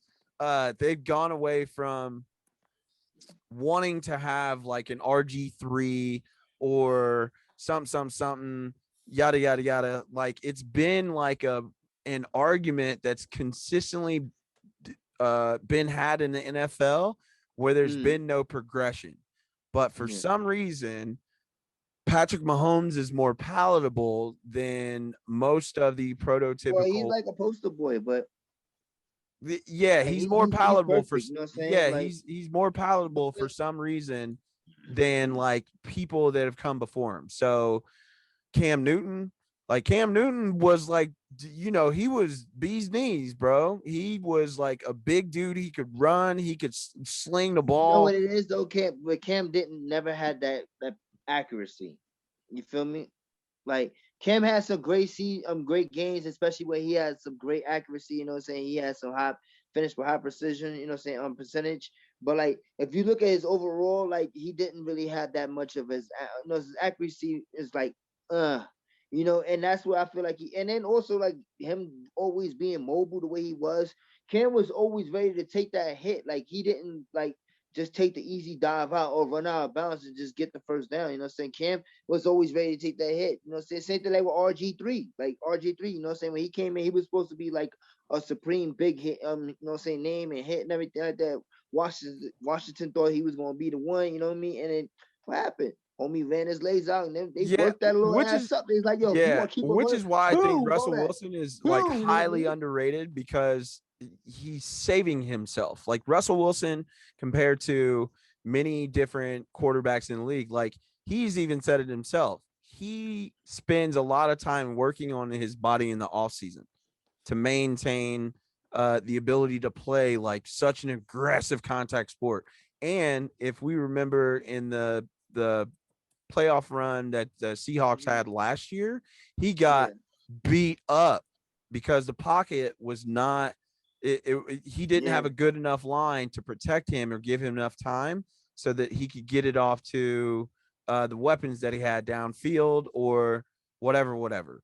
So for sure. Tom Brady, for me, also understands and knows how to work himself into situations where he's like, for me to be great, I need the people around me to be great. And I know they're going to be great, but you got to pay them like it. Yeah. So maybe it comes back into the argument of he's sharing the wealth, so to speak. And we see that works versus paying like these quarterbacks, which it is an important position on the team because it's the face of the franchise. When things go good, you're going to take, most of the credit, and then things go bad, you're going to take most of the criticism. So they pay quarterbacks a lot, but there's not going to be like Tom Brady's kind of showing the blueprint how to do it, right? Make sure your people eat because they're going to on all sides of the ball. Gronk, you know what I'm saying? Like, like Brady's I think Brady's one of those players that at this end of his career that he knows that he needs the help. So he's willing to do whatever he gotta do, you know what I'm saying? Like, all right, just give me this, you know what I'm saying? But just make sure you get this pieces, you know what I'm saying? Keep this piece and everything like that. Like Tom Brady is essentially calling the audible upstairs, you know what I'm saying, or in the office. He's like, all right, listen, y'all want to do that, but like, listen, this is what I want to do, take this in the snap, boom, boom, boom, boom, boom, and then that's what we doing. Right. I feel you. Right. What else is going on, man? I know we're getting long in the tooth a little bit sometimes, just because we always do. Cool. But that was a really good convo. No matter what, bro, I'm always going. And shout out to my Knicks. You know what I'm saying? We won again today. You know what I'm saying? Stop playing with us. We up in the playoffs too. All right. Stop playing with us. All right. Man, let's stay in sports, bro. Because this is really good. Yeah, and as much as there's so much stuff that went on, like Ohio State versus Michigan, bro. I'm sick. I'm sick. Woo, talk about it. All right. That was a nail biter. I was watching that game. It's always go blue till I die. They took out Michigan. I was like, man, but Ohio State, bro, like Michigan. But that was an exceptional game. It was a really hard game. I'm gonna go back and rewatch it. I totally was zonked out, so I just remember getting an alert on my phone and seeing the final score, and I was like, oh shoot. And originally I thought we won, meaning Michigan. And then I looked again and we lost by 68-67. Ohio State over Michigan. And I think at one point in time, Michigan was ranked number 1 in the country. Are we talking basketball or football? No, basketball, bro. Basketball. Oh my God. Basketball.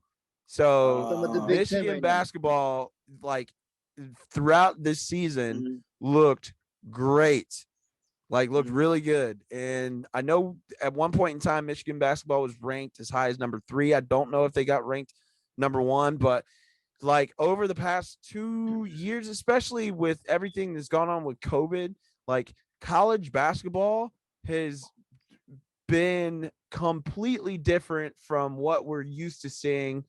We had Kentucky has been absolute garbage this year, even though they had pretty much 4-star and 5-star recruits on their team. But a lot of that comes down to the fact that coaches haven't been able to, teams haven't really been able to get together, right? There's a lot of if I'm not mistaken, Division I athletes had this weird stay period to where they didn't lose their eligibility this past year because of the pandemic. So you have to look at the ripple effect of what that's doing to recruiting. Even though people don't lose eligibility, well, really it's kind of like business, right? Because people are graduating from high school. So you have all these high school athletes that want to go on and play in college to potentially play at a higher level, get an education, or work in their sport if they want to do such, or if they just want to get an education. They can't really move forward, right? Even though they want to come into a team then there's seniors that probably didn't that want to stay on so they can, if they didn't get drafted, but they want to get drafted in their respective sports, they're staying in school. They don't lose their eligibility, so they get to play another year. Yeah. Because we all were in a pandemic. We all were in lockdown. So that's like the crazy thing about all of this, that like it's a really cool underlying story. It also sucks coming from me being a former Division III athlete for soccer, like, and I see it. So, from your perspective as like fans, what do y'all think about all of this? Like, especially with, everything in Kentucky's trash. Michigan has been great, which is not normal, because normally Michigan is, I think they played pretty well in basketball over the last couple of years. Yeah, what? You know what I'm saying? So, Right. and if I'm not mistaken, who they have Juwan Howard is the head coach at Michigan. So one of the Fab Five is the head coach at Michigan now. But dude, God, Salty lost the semifinal. So Ohio State goes on. Hold on one second, but do you follow college basketball? Somewhat. Nigga, no. I know you, that. No, you don't. Yeah. Listen. I ain't gonna hold you. Because you're not. Like, what's your favorite? I follow the sport? ACC a little bit. Honestly, let me ask you that question real quick. Football. Just before you end, football. What's your top three? Your favorite sport? Top three, Chris. Top three what? Top three sports. Football, basketball, NBA, and I would say, I know you don't consider this a sport, but wrestling, UFC, all of that. No, that's a sport. Yeah. Wait, are you saying like professional wrestling or like? Well, I mean, there's athletics that's involved in it. Yeah. It's choreographed. Yo, double A. I know you're gonna start with that topic. Professional wrestling. You're talking about like you finna get dragged if you're gonna disrespect that. Yeah. Wrestling is not a sport. First off, hang on, my guy. No. We're not gonna let you get that off. I don't care what you say. You are not gonna. Yeah. Double A. This is gonna be double A town stomp. Stop. First off, the dude that looks like a mixture of old boy from Seinfeld and actually two people from Seinfeld. You look like George and you look like Kramer. All rolled into one. Why are you going to the personal? I'm talking about I'm talking about Why are you going to the personal attacks? Because we're not letting you get off that professional wrestling is not a sport. Is that what you're doing? That's not what I said. See, you're so busy. Here's what I'm saying. I'm getting these jokes off. And I'm going to get closer to the microphone because I need to say this. You keep cutting people off so often that you think that I was literally going to say something disrespectful about professional wrestling. So I got closer to the microphone so you could hear what I'm saying. And I started capping, right? Are we capping? No, my guy. I'm saying. I asked you a question. Okay. I apologize for cutting you off. I can say that I personally, even though I do not know this, I don't sit in the rooms with people that project storylines. I think that is still a sport. Yeah, bro. These people work out.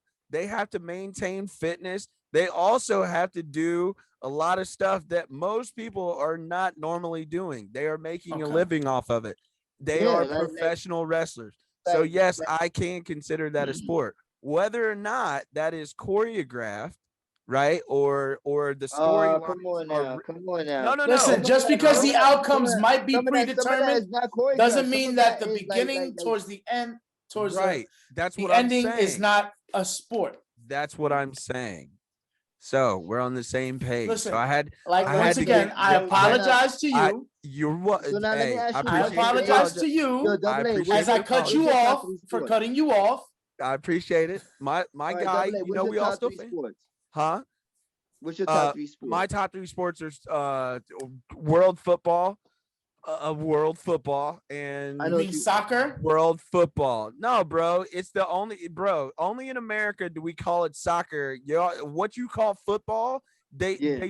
the only time they use their feet is when they kick So the that's the extra only point sport that or you a field watch. goal. Bro, I watch all sports. I know well enough about it. Like But your favorite is just I you. just That's just yeah, it for bro. you. It's arguably It's without a doubt. football or I slash soccer. yes, I can tell you about soccer. I can tell you about different leagues of soccer. It is a world sport. Like it is a world sport. And the reason why No. Soccer is one of my favorites too. you're Cause right. like, all right, so Okay, so I have Basketball four. I don't now have two. basketball I do pay attention to. I'm more prone yeah, cause you to know what? That's the thing too. I can't hear you know, anybody. can you hear me? Yo, mic check, my check. mic check. Yeah. Chief, you can Can you hear hear me? me? Can you hear me? I got Yes. you. Oh, all right, cool. Yeah. Okay, See, bro, what are y'all doing pushing buttons now? I'm not Look. pushing shit, bro. I don't know what happened. Yeah, basketball and soccer though are similar. I the thing with Yeah. my personal opinion is that the speed of play. So I like soccer. If I were to go second, I also like rugby. It's just like it's constant motion. There is literally I like it's rugby, but I wouldn't put it in my tops. But that's your personal. But go no, ahead. I would say that like it if I have to basketball as well. The reason why it might be my like rugby jumps in probably at like number 3. Basketball would probably be number 2. Soccer on any spectrum is number 1, hands down. And like number 1 and number 2 are not close. Um, I take a lot of stuff from soccer and understand other sports, like in regards to like spacing. So, um, same thing with basketball. Basketball and soccer, pretty much you can play it like a full court or a half court Yeah. thing. Well, same thing like with American football too, though. No, the only no, that's not The only thing, only thing is because of the downs and the plays and everything like that, as opposed to like soccer and basketball being a consistent pace. You know what I'm saying? Like right. it's Consistent not. pace, but at the So same I get time, what you mean by that. Because like consist. basketball and soccer is like it's a consistent pace, you know what I'm saying? Like unless you got like timeouts Relentless. or fouls or something like that or out Well, of bounds or look at the difference between soccer, rugby, basketball, versus football is that offense and defense is played by the same people. Like football switches. So even if like you run, you get an interception, you run the ball as far back as you can, you don't continue to play offense, right? Like well, you then after the yeah, interception is that's true. done, you Okay. know what I I'm get that. saying? I get that. After the That's interception, I never really looked at it like that. I like that what you said, what you how you brought that in. yeah, Same absolutely. thing like And with that's basketball, same thing like with soccer, you know. yeah, so in basketball, Offense and football, defense, or like basketball, rugby, soccer, hockey as well. Like yeah, hockey, of course, yeah. yeah, you have to play defense too. So Yeah. playing on both sides of the ball for me, that's the reason why I kind of lean more toward those sports that I mentioned before. Yeah, Uh, okay. I because like that. it's like its truest form of sport. Like you have to play both sides of the Yeah. ball, puck, Mhm. coin, whatever You're you not want to just here call for it. this one job, you know. Absolutely. Yeah, So with like you know. baseball is so stop starty. It's I like mean, baseball to ugh, me is the most non-exciting sport ever. Like right. besides golf, golf. I hate fucking golf. I don't care I whoever like likes playing it. golf. I hate watching it. But I can't. Yeah, and I'll play it like on the field, have fun with my friends and everything like that. But like I ain't watching that shit. Like I Yeah, ain't with them. bro, you couldn't pay me to watch golf. No, for sure. Like Like even if it was like a tournament and I'm watching, like I wouldn't want to go I do would that. like flick back and forth like as I'm watching TV. I'll be like, oh, all right, let me see what's going on. I see now. We're good. Oh, okay. Click that off. Yeah, I'm good. You know what I mean? Like Right. I'm good. I ain't gonna watch the whole fucking thing. You know what I'm saying? Like What's your top 3 in sports? Chris? my top three is basketball, NBA or basketball, college? huh? NBA or college? See, that's the thing. I was gonna say like, can I separate the two? Yeah, of Because I feel course. like that's So my top basketball in two. general is your favorite, Like, but yeah, because like if yeah, you want to separate the two, like then there's gonna be like the NBA and then no college and then NBA. No, I think NBA then college. okay. But I love college ball. I love college ball. Like that's some of the best basketball too. I like Like they college. young, they hungry, Yep. and you know what it is too. Like they because they're not getting paid and everything like that, and they showcasing their abilities to be able to get that contract. You know what I'm saying? I feel like they go a little extra harder sometimes. You know what I mean? Oh, Like you just remind me of a really good question I want to ask both y'all before yeah. we get up off here. So it would be basketball. Then I probably would say damn, because I grew up playing both sports, so I would probably say like football and soccer is tied between the two, like both sports. You know what I'm saying? And then and three, I would have to put wrestling. Okay. Pro wrestling. Like I don't want to pick I don't want to pick Funny between. story. I used to be a soccer coach. Over.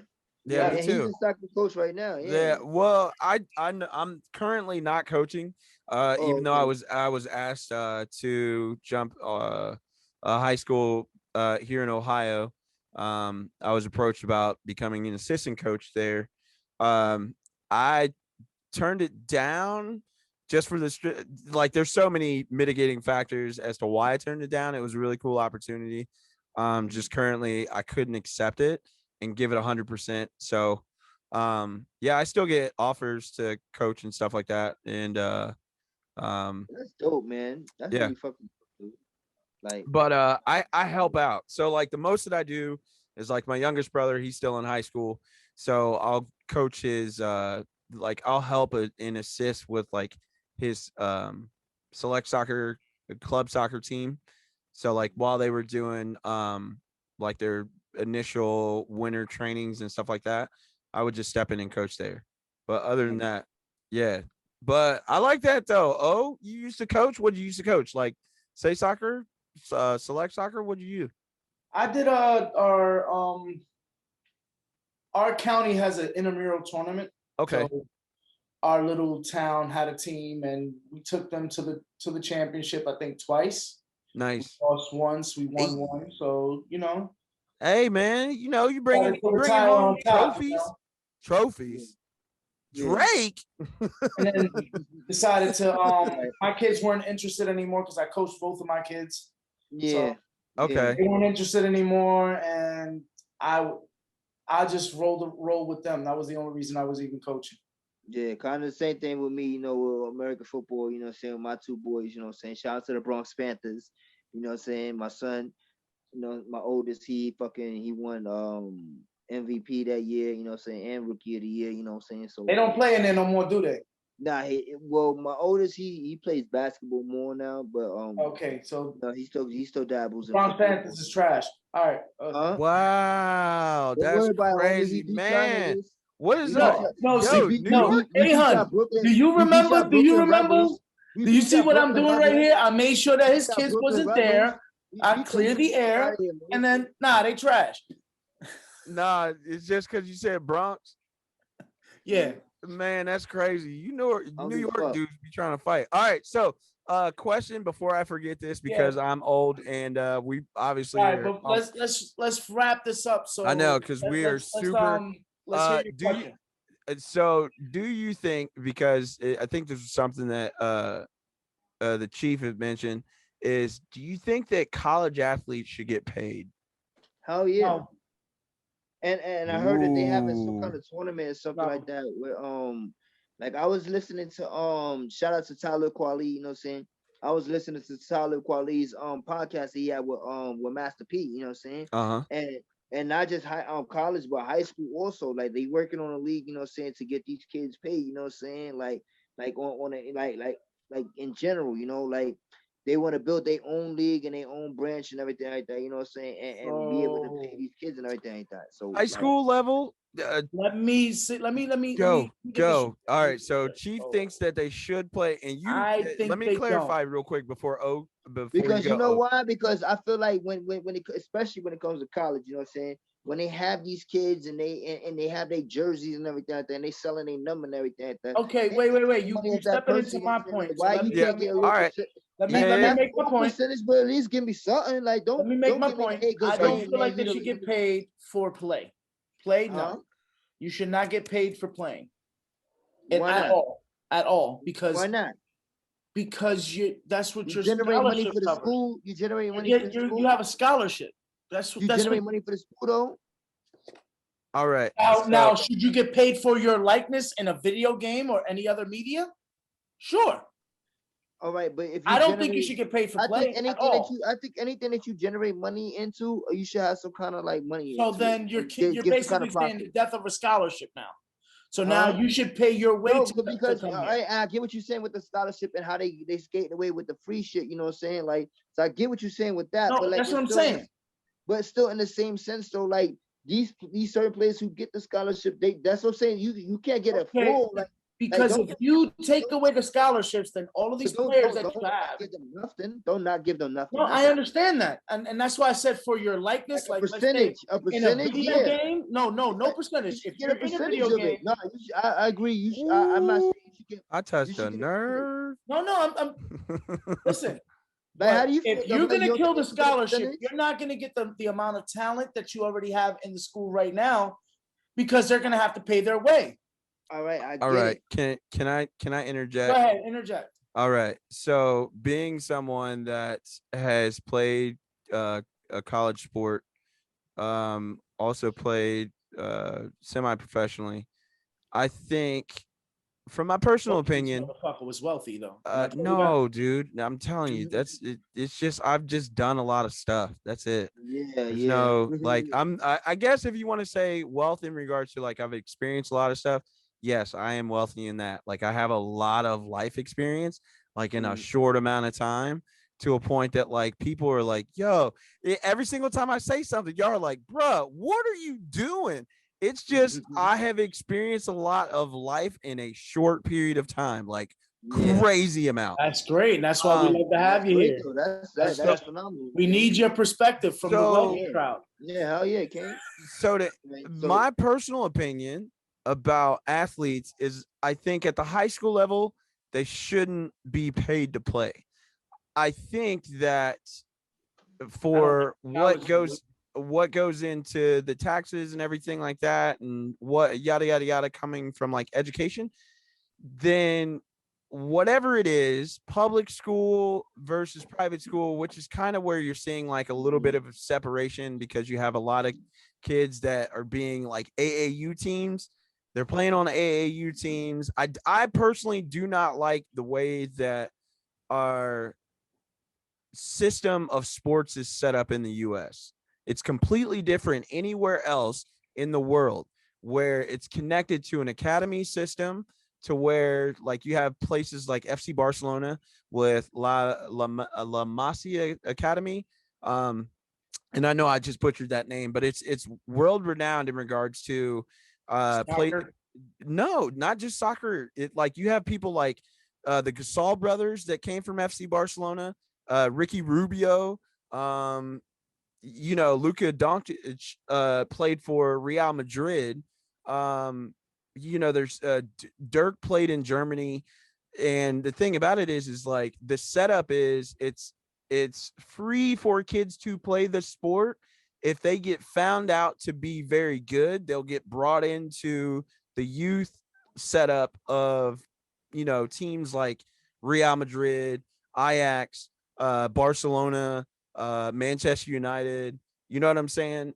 I don't know if Manchester United has it where they're strictly just a football club, but places like Barcelona and Real Madrid, there's more than just soccer that's played there, or world football. Like they have basketball teams, they have handball teams, they have futsal teams. So they have like a complete setup, right? When it comes to like professional development, they surround you with really good coaching.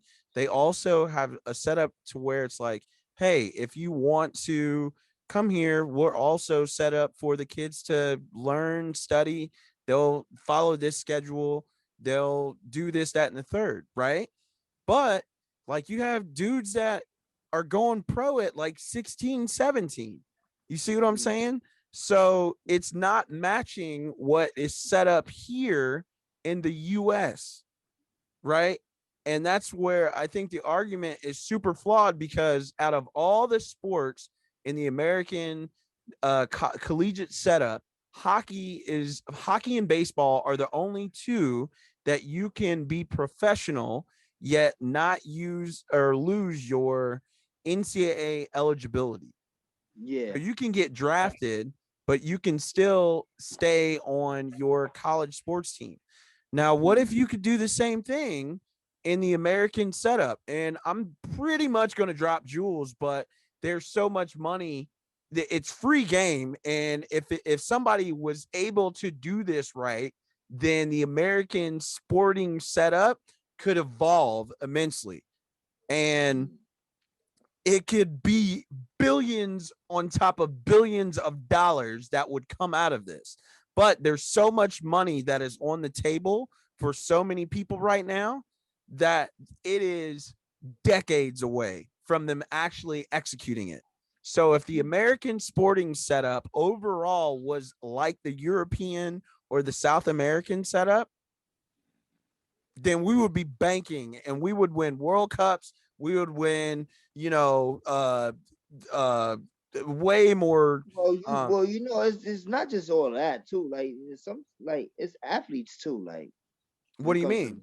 the world, like sometimes like there's a lot of athletes and other, like when you say World Cups and everything like that, that means Bro, I'm talking just overall setup. Like if you have players who are like, if basketball players are training around or in the same environment that like soccer players at like the most elite level in their region, their city, whatever, and they have the potential to go all directly right. to the professional level. All Doesn't right. matter what age they are, they can go right into the No, professional level depending on how good they are, or mm, you can work your way up to at least having the ability, or you can go out on loan to play for another team at a lower division or a lower well, standing.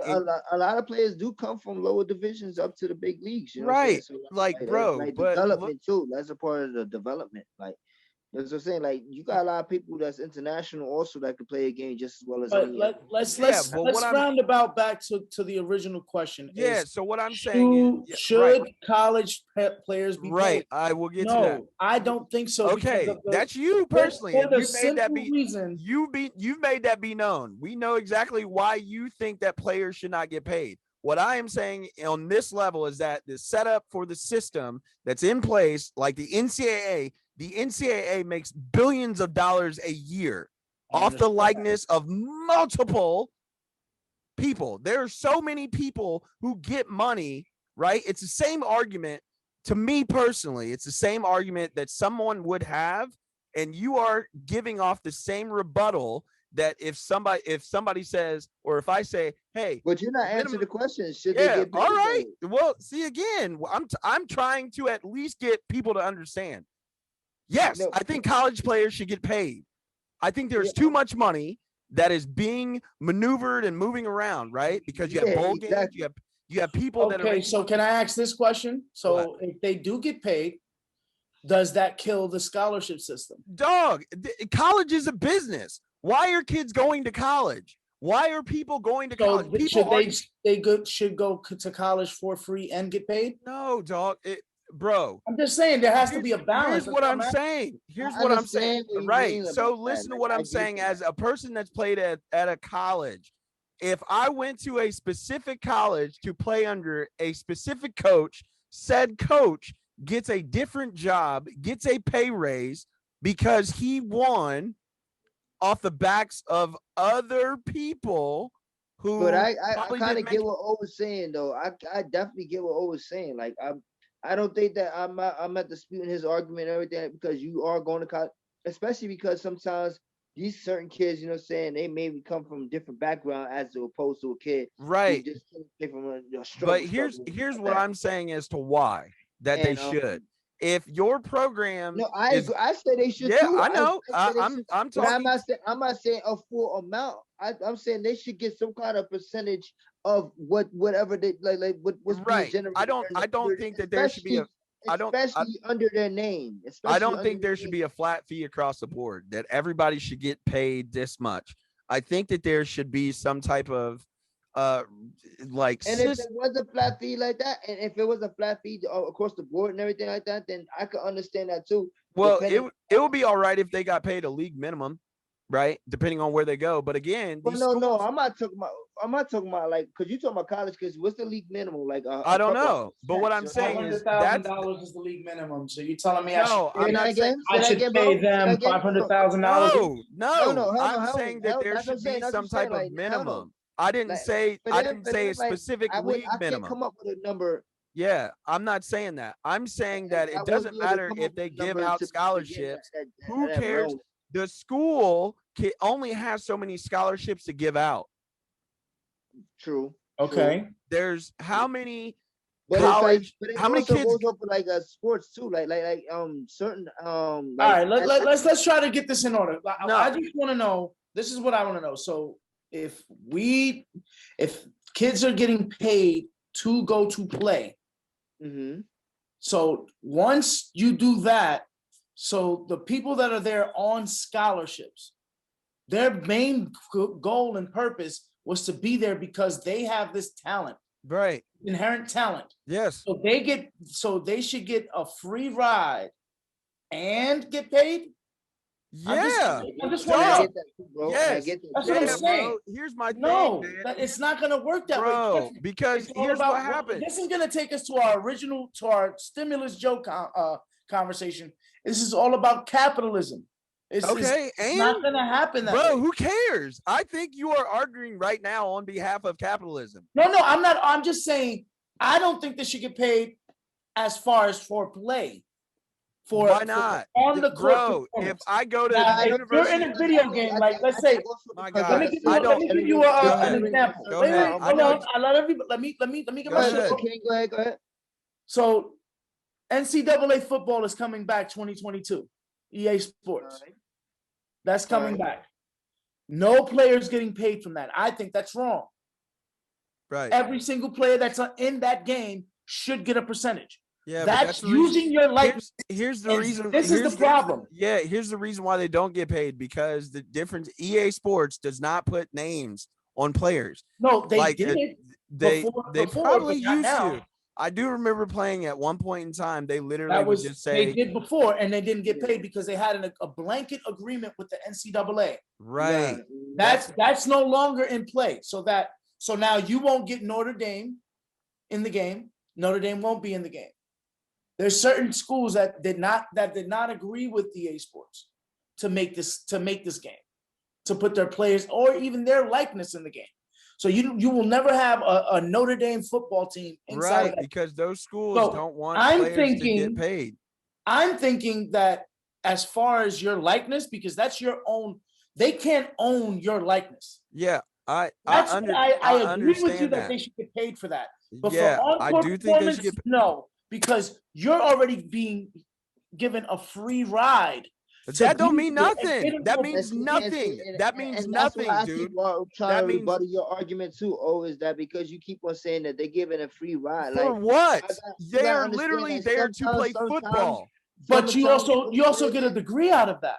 So you're there to play football. Oh my God, bro! I literally am the only person here that has played collegiate sports. I am telling you, I have worked in my field. Right, where I work at has nothing to do with what I went to school for. Okay, where I work at. Question though. Yeah. If you get drafted in a draft, you know what I'm saying, like to a league, and you don't finish your college. Then what? Right? That's what I'm saying. You don't get a degree, right? What does that matter? That means nothing. Right? That means absolutely nothing. Like the same thing. What they should do. But I don't mean that you got a degree. What are you talking about? You get a degree also. You know, bro, it's simple. It's simple. They go to college just to showcase their athletic abilities. You know what I'm saying? They go to college, they showcase their athletic abilities, they get drafted, and then that's it. They go. Like they don't. Right. So here's my thing too. The reason why players like LeBron and Kobe and all these other people went directly to the NBA is because they were talented enough to do so, and they could play at professional level. Now imagine if players like this in football, which football is totally different, you have an adjustment, like to go to college, because college, the speed of play picks up, so it's faster.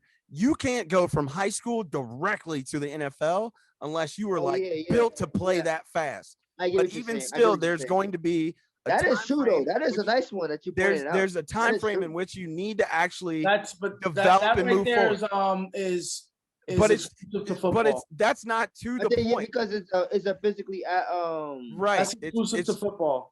Yeah, that's talking about everything else. Right, but there are players that can go if you play soccer or if you play basketball. Maybe not baseball because there's dudes that are throwing even though there are players that get drafted in high school for baseball, they go play in lower divisions like AA, AAA, single A.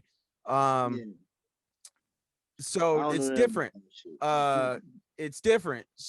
But like in regards to college, like it does not matter even if you only have so many scholarships to give out, which is the argument that I was trying to say earlier. Like there with football, you can only give out so many full ride scholarships, even though there's a 53-man roster, you can only have so many full rides. So what happens is that they would have to split the scholarships in half. So you can get a partial scholarship or you can get some type of funding. But if me as a student gets some type of funding and hold on, not just sorry to cut you off, but it's not just football, right? But it's like also in the athletic department, period, right? They all you don't have to. It's split between the whole athletic department, right? So it doesn't matter what sport we're talking about. It doesn't matter what sport we're talking about. We could be talking about soccer. We could be talking about no. I know. I'm just saying, just saying, for the core audience, saying they know it's not just for what you're saying, saying like absolutely. But what I'm saying here is that none of that matters. If the school is making money in bowl games, if they're making TV money, if they're making any type of endorsement money from like a company like Jordan brand or blah, blah, blah, blah, blah, it don't matter, right? The reason why UK sports up until this year is UK basketball, because we really haven't talked about the University of Kentucky in regards to football. They're starting to get better because they play in the Southeastern Conference, right? Even though that still is a very tough league to play in, basketball, football, or whatever. It's a good league to play in. Big Ten is up there as well, which leads us into this conversation. Sure. I think that college players should get paid with all of the money that is floating. The reason why is because no one would go to Alabama if not for the football team. We have seen, and studies have shown, if the teams do well, then it brings money not only into the sporting programs, but it also brings money to the campus, which brings money to the school because more students want to go to that school. That showed like Ohio State is legit, like a recognizable thing all around the planet. I get, and I understand your point, and I agree with you. Okay, so what are you going to tell the University of West Scuttlebutt that they have to pay their players when they can barely do anything on campus? It all depends. It's the same thing. The University of West Scuttlebutt is like a small business. If your small business does not bring in enough revenue, then that's a different story altogether. But if the University of North Scuttlebutt plays in for 1 year, their basketball team goes to the NCAA tournament and they become the team that the Cinderella team, team, and it brings a bunch of money towards the school. Now people want to go to the school. Those players, for the acts and deeds that they did during the time in which they played during the Final Four, right? They should be rewarded because now they brought a bunch of revenue to that school. So they should then get some type of piece into that. So then what happens to the players that don't even crack the top 10?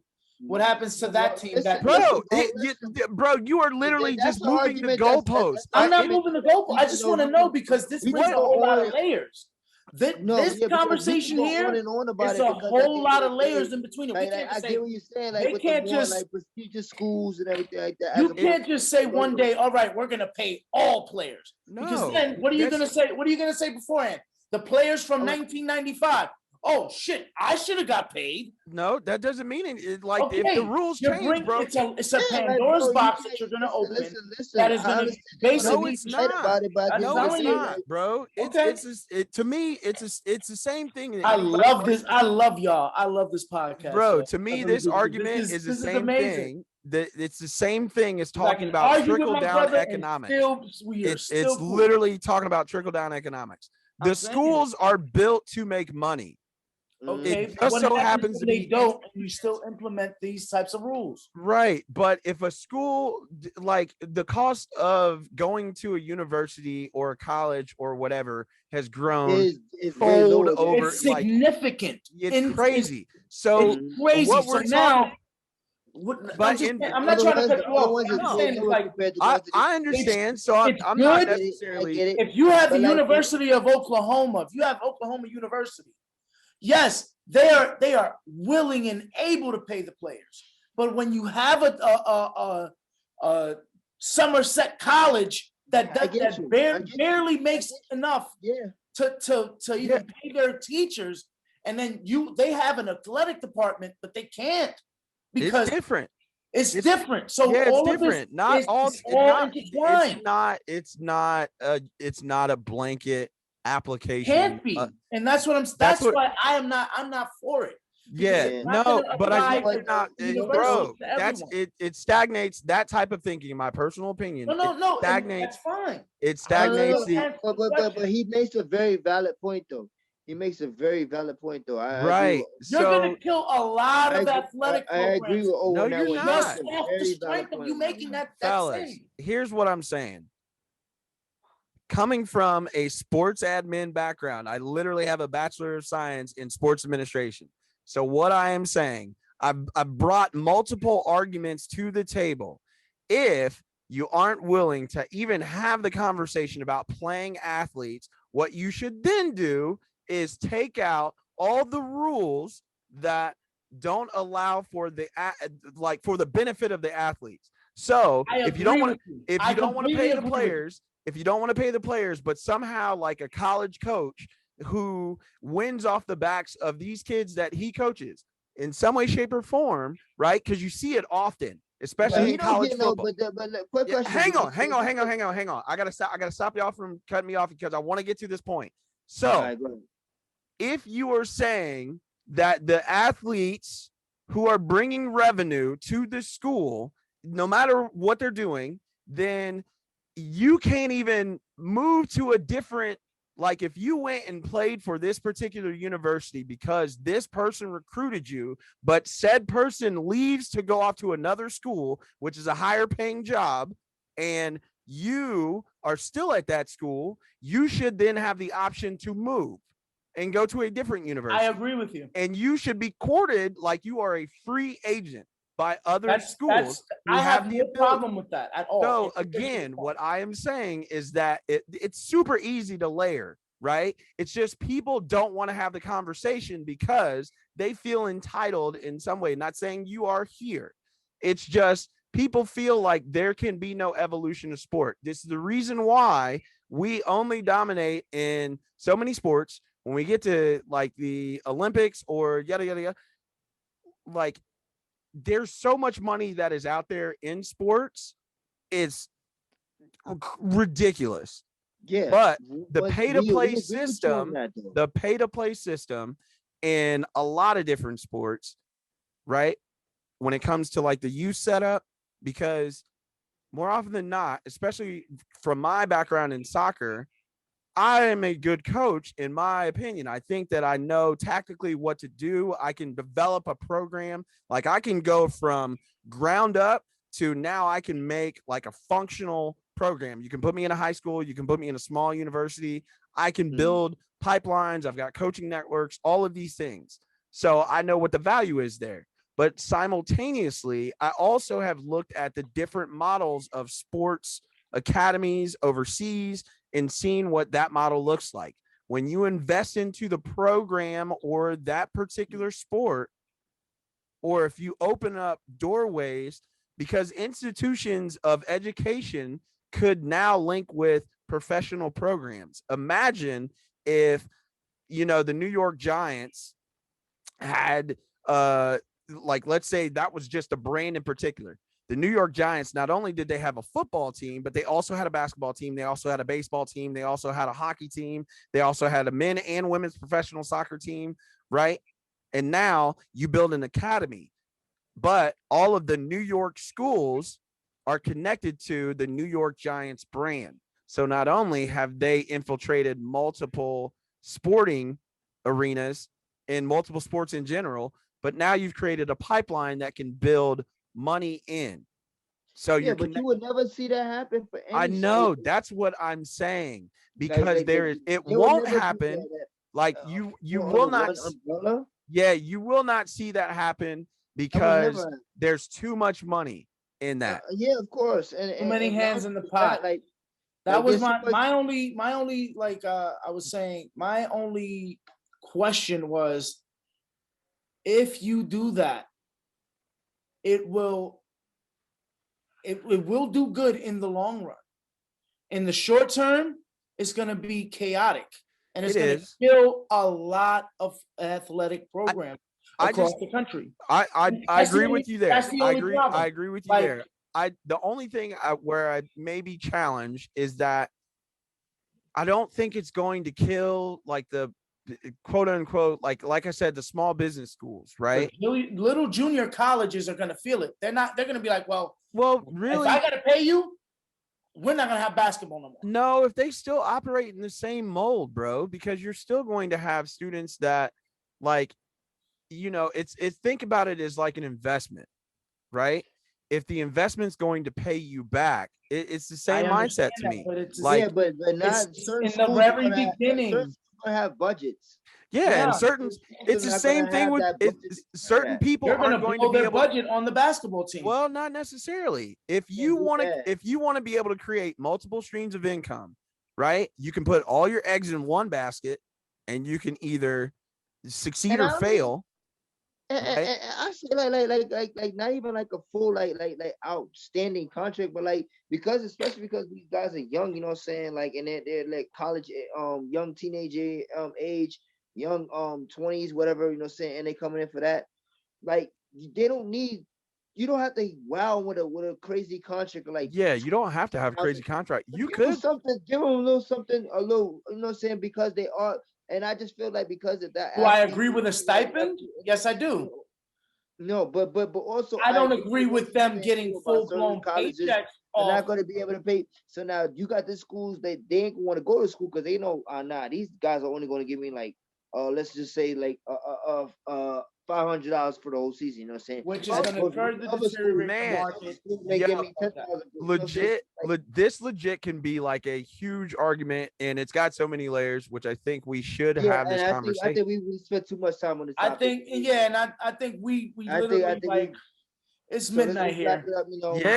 For real. And I appreciate it because I want to come. I literally want to come back to this conversation. We will. I think we should bring other people into it. Like I want to hear other perspectives. I appreciate. So I don't want you to think like, yo, I'm totally against what O's saying. I agree with a lot of what you said here. Oh, he hurt my feelings though, but it's all right. All right. I apologize. He called me. He called me two different characters from Seinfeld.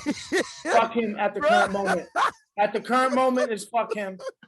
Just at this current moment. You holding on to that shit because he brought it back real quick too. Yeah, you know that. You already know. All right, so hold on. So since we still in the sports category, real quick, I want to just get on my wrestler real quick, and then we can man. Let's get now. I haven't kept up, so you guys. Shout out to AEW, you know what I'm saying, for signing my guy Christian Cage, you know what I'm saying, like. Nah, man, fuck them. I'm gonna let them have it. Yo, you go. Listen, you gonna respect Captain Charisma, right? No.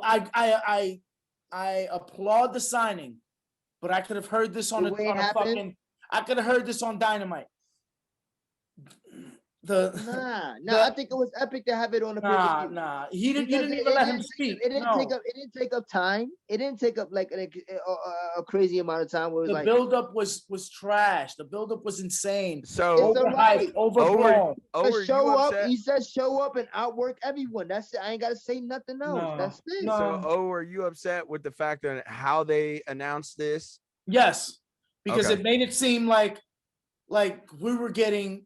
Don't get me wrong. I don't want people to. Oh God, here we go. I know. Don't get me wrong. Oh man, he don't is get about me to. wrong. Ladies and gentlemen, right now, please turn up your dials because O is about to drop the. Even though he'll say respectfully. Respectfully, see, he is going to be. This is a new segment. This is respectfully disrespectful. Hey, this is definitely a segment. I Go promise ahead, you that. Respectfully, when they said that they were going to bring in a Hall of Fame worthy signing, be honest, the first name that came out of your head wasn't Christian Cage. Be honest. Don't give me your bias. No. Okay, then. All right. So, respectfully, disrespectfully, they fucked up on that point. But I'm gonna tell you why. I didn't. Double A. Why it didn't. No, listen, because I didn't know that Christian. Because when he came back at the Rumble, I already knew they weren't gonna let him. They weren't gonna let him wrestle. Now that Edge is back and he's competing for the Universal title, but that's a whole nother company. Whatever, he going fuck them. But anyway, I figured that maybe Christian was gonna have some kind of stake in that company. Also, now he's gonna have some kind of comeback. But then when he came out, it was a surprise to me. And it's a worthy category. It's a worthy person to fit in that category of saying that. Oh, I understand that, but that was not the first name that came out of your head when Paul White told you, "I have someone that is a Hall of Fame caliber." I didn't know he was a free agent. That's what it is. So I can't. You never saw him after the Royal Rumble though. That alone tells you'd have seen him the next night on Monday Night Raw. Did you? Didn't have another appearance after that? No. All right. No. Well, see, I don't watch Raw and shit like that, like because. No, but I watch the pay-per-views, and then I watch. I get the highlights from Raw. So he never showed up. That was it. Yeah, that alone tells you when they're gonna keep somebody, if they're a special attraction, or if they make a special appearance. If they're gonna keep somebody, you'll see them the next day. Yeah. This guy, he just showed up that day and never saw him again. The same thing with Carlito. Well, listen, is dropping the mathematics right now on some wrestling. Okay, no, Carlito came back on Raw the next day. Relax. He came back on Raw the next day. He did. I did see that. I don't remember, but I'll do my sciences and get back. Yeah. I'll do my sciences back. In the very next night.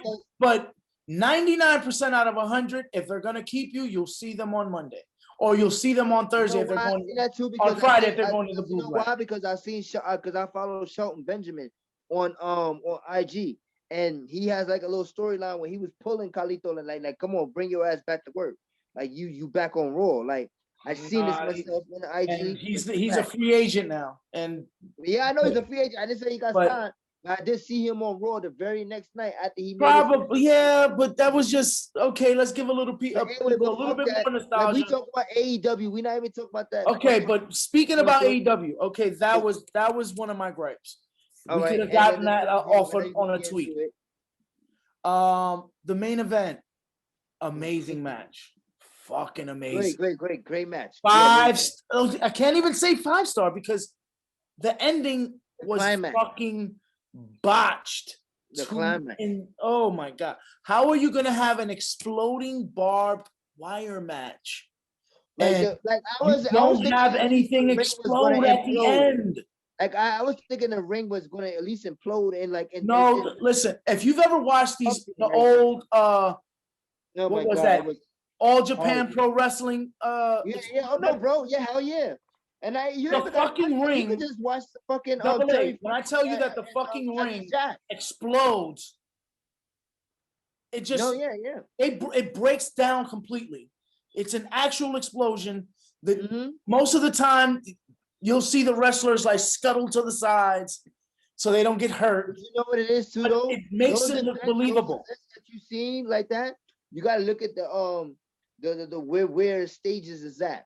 Like there's more of an outdoor, you know what I'm saying, and it's more spacious to where you can have the crowd a little bit back further. But the thing is, it was even better for them because there was social distancing, and they only had 15% capacity. So it was basically yeah, empty. but remember that 15% capacity was for the audience in the stands. You're not counting the wrestlers that they have in the front. So take your ass to the back when this thing happens and make it happen. I know that. I know, bro. I agree. Make it happen. I agree. But they gave us sparklers. They gave us the equivalent of sparklers. No, that shit was disgusting. And then you have a wrestler that's supposed to be selling this explosion, but he don't even selling know the sparklers, bro. So like he's just laying there like stupid. Like he got hit with a bomb, and that's how this thing went off. Because you know what it is, like he's expecting something to happen, and he didn't even see what happened. He didn't even care. He didn't care. I'm just taking a break. I'm gonna lay on top of this guy, and I'm gonna fake like I'm sleeping because actually I might be tired. I guarantee, if he would have seen that sprinklers happen the way it happened while it was happening, he would have definitely got up and been on some like, "Oh, you guys failed." You know what I'm saying? Like, look at the way they clown on him now. After the show, the main wrestler, John Moxley, one of the favorite wrestlers on the planet, he said, "Listen, great match. This guy's a tough son of a bitch, but this finish was ass." In a microphone, speaking directly to them. This finish was ass. You're right, bro. What? Wait, who was he talking to? He was talking to everybody in the back. About what? Management, the whole nine. Because what happened was Kenny Omega and they was supposed to have the exploded a barbed wire death match, you know what I'm saying? And the ring was supposed to explode, whatever, after the whole 30 minutes, and it didn't happen the way it happened. And now, the All Japan Pro Wrestling death matches, the way they went off is you see body parts. It's not the wrestler's body parts, but you see body parts thrown about. All right. Well, I don't know about all that. Hang on. No, I've seen a couple. So you remember how you like wanted to like jump real quick and get mad at me because you thought I was gonna say wrestling was fake, and I didn't say that. But y'all are sitting here telling me about like the choreographed moments. Yo, do me a favor. Yo, grab my Timberland. I knew where he was going. I knew where he was. I'm not saying. Yo, grab my Timberland boots. I'm just hang on. I'm here's stomping. Here's what I'm trying to. Here's what I'm laughing at, right? Because y'all are vehemently 3D? Like, hang on. Y'all are so mad right now about number one. Listen, if you're gonna do it correctly or don't do it at all. Like, yo, bro, yo, I'm not. Grab your Timbs. You know the ones with the heavy boots. Y'all ain't gonna jump me like we got on O last week. Yo, grab the heavy Timbs. Nah, look, y'all ready to go Dudley. Y'all ready to turn into the Dudley Boys, the Hardy Boys, all blacks. Like all. Like, yo, the nation of domination, y'all are now we coming down stomping heavy. Look, we are the nation of domination. You remember that theme song? You remember that theme song? Yo, all I gotta say to you, is hey. Yo, what's the name? It was Mustafa. Mark Henry. Mark Henry was in that. Mark Henry, The Rock. The Rock was in that for a short period of time. What's the other guy? Ahmed Johnson. No, Ahmed Johnson, there you go. Who was the one dude that always D'Lo Brown? D'Lo Brown. D'Lo Brown, yeah, that's my son. Hey, he low key was the GOAT, bro, because he definitely linked up with Sable, if I'm not mistaken. He does commentary on Impact Wrestling. I've seen him. Yeah. I've seen him. Listen, that man has a lot of demons, bro. Like, and also, did you guys did you watch Dynamite?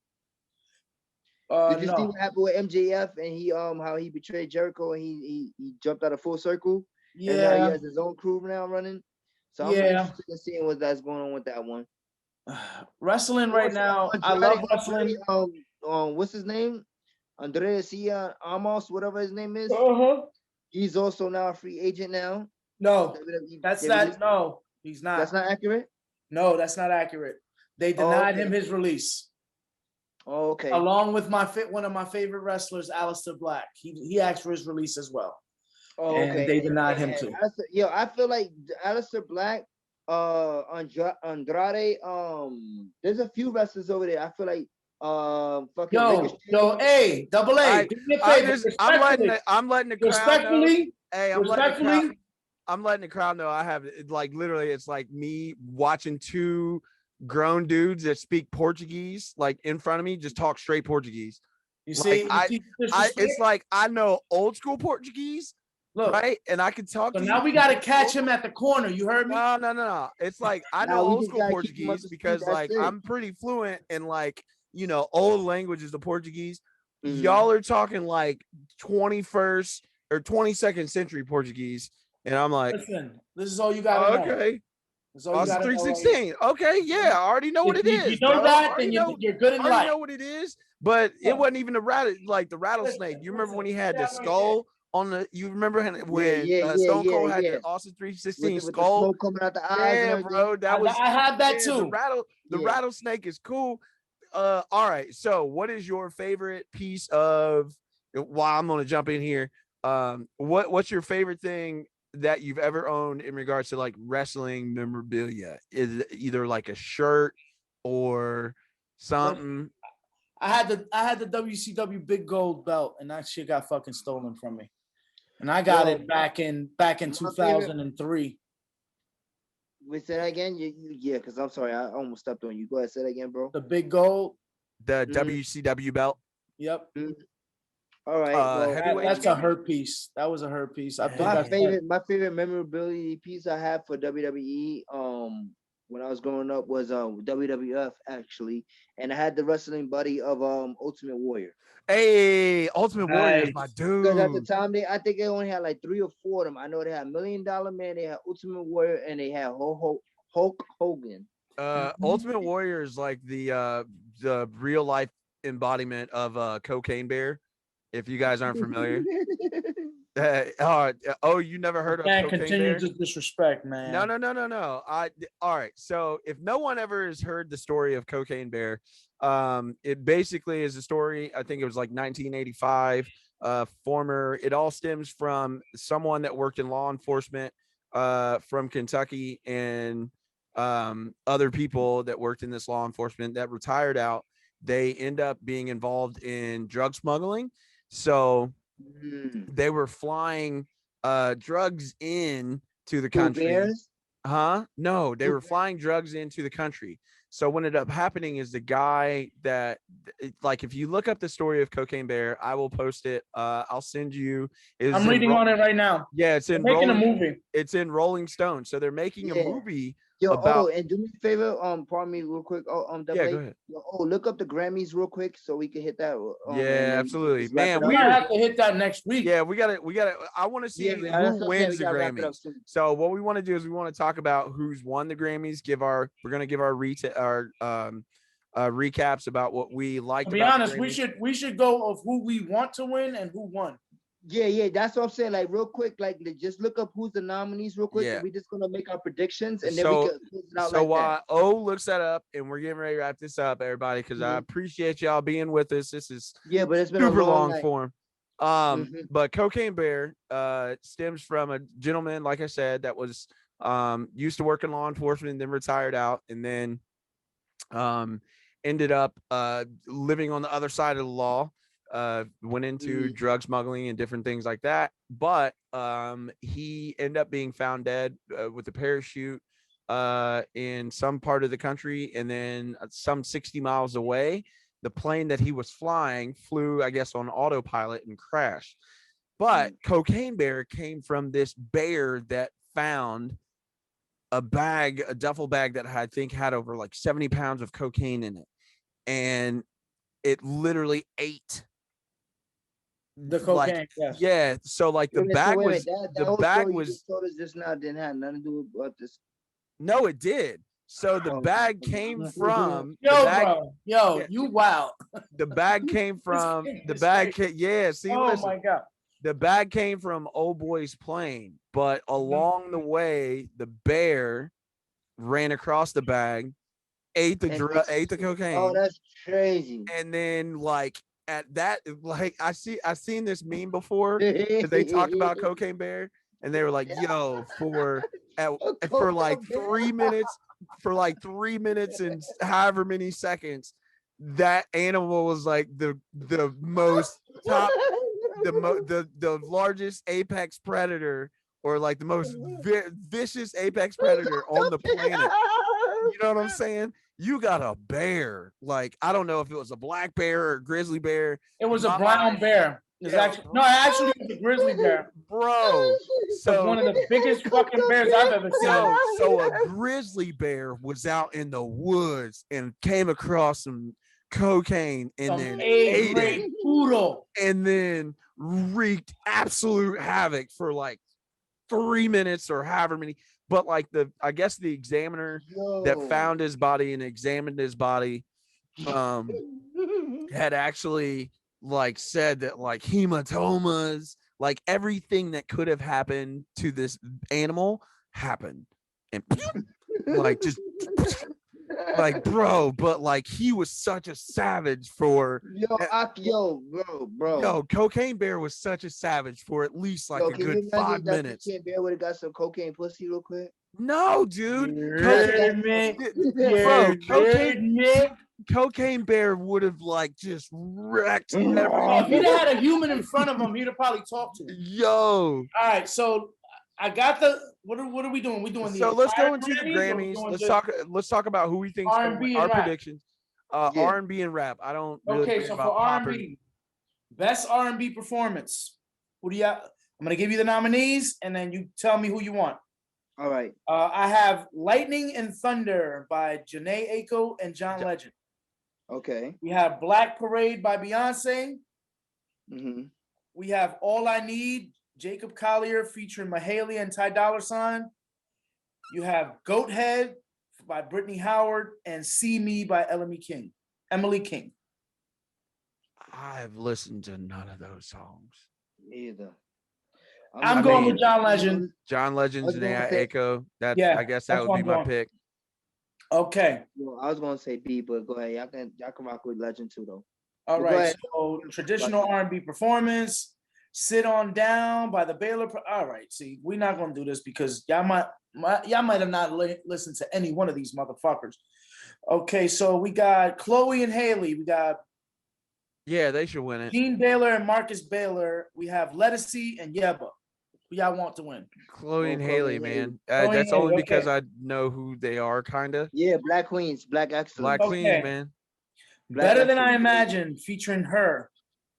Black Parade by Beyonce. Collide by Stacey Barth and Sam Barsh. I don't know. I guess it's Tiana Major and Earth Gang. Which one? Do It. Which one is it? Collide. Yes. Collide? Yes. Yes, that should win. Okay, and then we have Slow Down with Skip Marley and Her. Collide. All right. I'll go with Collide. That's my song right there. Listen, that came for the Queen of the Slim soundtrack. Listen, oh my God, that's my baby. Yeah. Let's go with the Chief, man. I'm with the Chief, bro. I'll go with you. I'll go with you on that. Progressive R&B albums. We got Jhené Aiko. R&B got this many categories? Yeah, I'm like, what the fuck, nigga? Get to the rap. Listen, there's 5 categories. That's crazy. I mean, that's cool, but all right.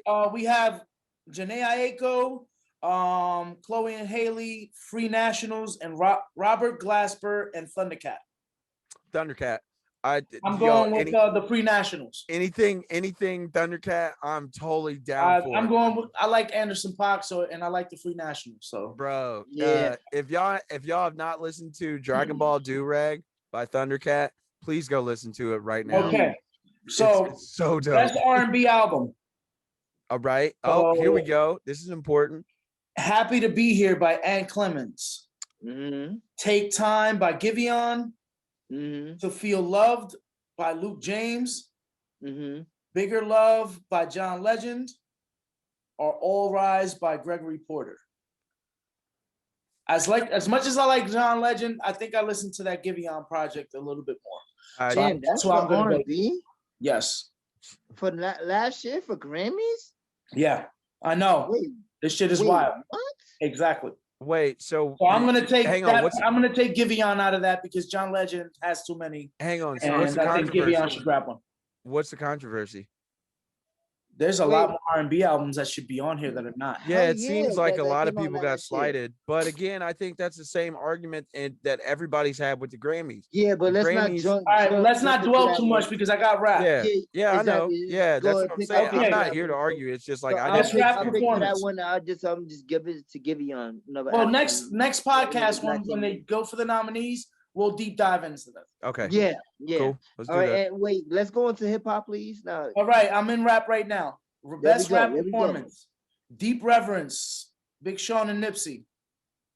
Bop, The Baby, What's Poppin', Jack Harlow. The Bigger Picture, Lil Baby, and Savage, Megan Thee Stallion, and Dior by Pop Smoke. Excuse me. Somebody gonna catch me for that. Dior should win that one to me. Deep Reverence, I think Nipsey should get that.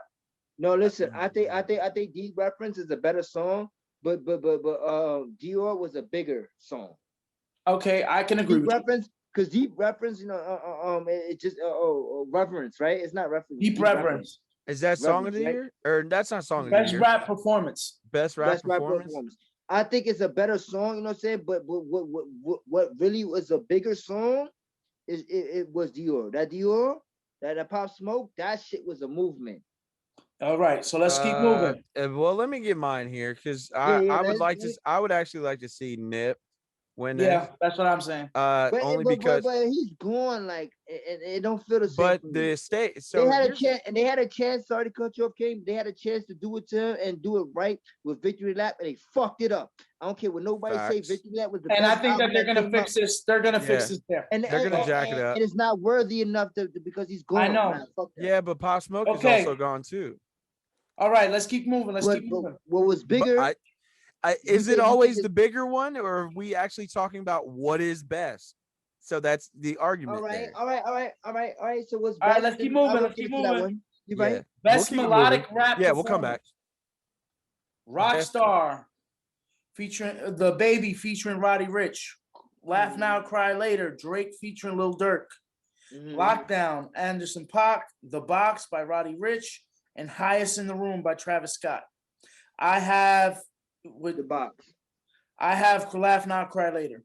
You know that's gonna be. That's gonna be it. I'm not saying that's my first choice. I'm just letting you know that that's what's gonna win, and I'm letting you know now. No, I would be surprised if it's something either Drake or Travis that ends up winning. No, even though I think Little Baby's gonna. I think Little Baby probably should win. I know Roddy Ricch is gonna win with The Box. The Box is gonna win that. That's the only one that could give Drake a run for his money. Roddy Ricch was also like all over the place. Yeah, best rap song. That album, please excuse me for my anti-socialness, is like the album was like it won awards for BET, like for best album of the year. Like it's been a high running for last. All right, we about to get into the real shit right now. Okay, best rap song. Yep. The Bigger Picture, The Box, Laugh Now, Cry Later, Rockstar, or Savage. What's Rockstar? Who's Rockstar? Rockstar, The Baby. Oh, okay. The Box, Roddy Ricch. The Bigger Picture, Lil Baby. Savage, Megan Thee Stallion featuring Beyonce. And then Laugh Now, Cry Later, Drake and Lil Durk. You know what? I would like to see Megan win this. I don't think she will. Melodic rap. If The Box wins melodic rap, it won't win best rap song. If it doesn't win melodic rap, it might win best rap song. That might happen. Yeah. All right, so best rap album. There we Black go. Habits, D Smoke, Alfredo, Freddie Gibbs, A Written Testimony, Alfredo Electronica. I really still I hate J Electronica there. I hate. See, what you're not gonna do is you're gonna slander J Electronica. Bro, J Electronica should not even be that piece of shit. No, J Electronica should not be in this category. I'm coming with I'm shotguns. sorry. I am sorry. Let's continue. No, I'm not saying. I'm not saying that. Continue. You're not gonna do that. Nah, but I will tell you my part. J Electronica should not be here. Like No, RTJ, neither understand should that. D-Smoke. I no, understand the that. fact that He should not RTJ is be not here. That's here fine. on best rap album and Jay Nah. Electronica, who has literally not been in the game for anywhere, like, Nah. I'm sorry, why is Jay Nah. Electronica Okay, here? let me And the give fact you that the he's even getting definition this. of what they think of a best rap album is. No, Please. For no, he's albums not. containing at Listen, least I'm 51. gonna tell Let you me right finish. now. Let me finish. Let me Are you finish. giving the definition for what they say? For They are, what they okay. consider for rap albums containing at least 51% of 51% playing time of new rap recordings. So throughout the whole year, this was the most played. These were the most played albums. Okay. That's why they're here. Bro, but it's not. Okay. I understand, but that's why they're here. Jay Electronica All should right. not No. be here. Let me Don't give shit you on Jay my Electronica. Thank you. prediction. Let me give you my Okay, prediction. wait, we gotta continue. King's No, disease. there's more. There's more. King's disease Okay. and the allegory.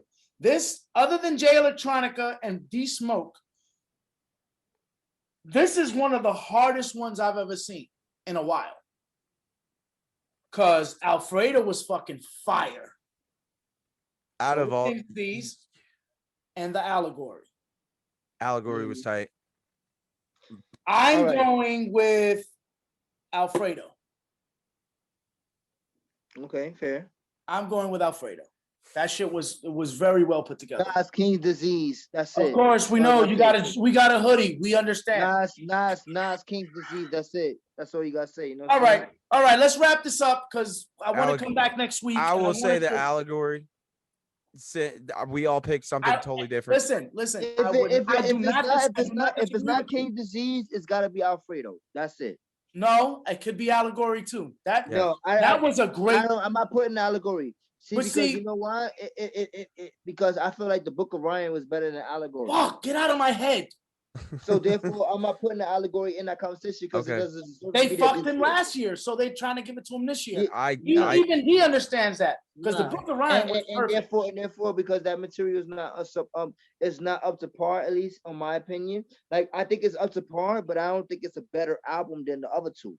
That's what I'm saying. What you about to pull out? You'll see. Better than Alfredo. Well, he's about to pull out some shit. Yeah, I love you, Royce, and everything. You know what I'm saying? Fuck damn, Eminem. Royce. He sounded like he was hating on him. Yo, it's all right. If I ever hit the lottery, Chris, just know that you're gonna be kidnapped and made to listen to the whole Eminem discography. Oh, bro. You know, Eminem. Front to back. Front to back. All right, Kings. All right, so we get ready to wrap it up, ladies and gentlemen. Yeah. Wait, first, A-Hun has something to show. What you showing, A? I do. What you showing, Double A? Man, y'all go ahead. Y'all go ahead, bro. I'm gonna do something special to close this out. But okay, y'all go. No, because I'm just saying, you know, we've been here for a long time. You know what I'm saying? We're not here for a long time. We're here for a good time. For a great time. You know what I'm saying? Nah, not a good time, great time. All right then. So don't worry about that. And you know, if you're rocking with us already, you know we talk shit. No, we talk a lot of it. No, yeah, definitely. This one, I enjoyed this one, fellas. I enjoyed this one. Of course. Yeah, this actually, I feel like this might even been longer than the last one, and we did like 2.5 hours last time. This is crazy. Yeah. It's longer and longer. I don't understand. Yeah, we got to cut these down only for the simple fact that we go. That's what it is. Nah, but we gotta have some sympathy on my boy Double A because he be sitting there. Yeah. I tried. This episode, my God, Double A got his shit off. Here's the crazy thing. I'm cutting me off. Goddamn. Here's the crazy thing. I told y'all as it like I was bubbling up and I was trying not to spaz out and be the angry black dude, but like on topics that like for me, sports, like anything revolving around sports or the development of sports, I think. Just like when it comes to finances and education and our like the those are triggering subjects. Well, they are triggering subjects, but I think, but not in a bad sense. I'm not saying, but it's like you definitely want to indulge and you want to get, to make sure it's represented into a certain degree. As an American institution in like sports, education, finance, like all of those things, I think that we are so far behind. Right? Like when it comes to like the rest of the first world countries or what we would consider first world countries, or develop is that we are just so far back. So like as we started off earlier, I was like, no, I'm just gonna articulate.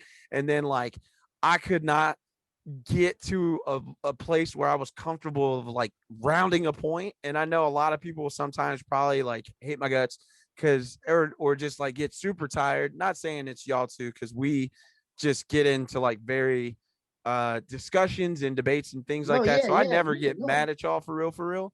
But like I also understand that like if someone is watching this from the outside, like there's going to be so many different points of view that come from it. Oh But yeah. it's also key that like in places where we are deemed as experts that we are able to articulate all the information out, right? Because Exactly. there's stuff from like hip hop that y'all know that I don't, that I was obviously just about to say that. even I when was we were just about to talking say that because it's like even like when it comes to sports, like certain sport aspects, you know what I'm saying? Or I mean, I'm not aspects, but on certain sports, you may be able to capitalize more on it because you watch it more heavily as opposed to us, you know, when it yeah, comes to when like you guys are wrestling, talking you know about what I'm saying? wrestling, I literally kind of have to Exactly, take you a know what I'm step saying? back unless it's like old school wrestling and up Yeah, until no. early. Well, we hoping to pull you into the dark side Yeah, sooner or I'm later. getting there.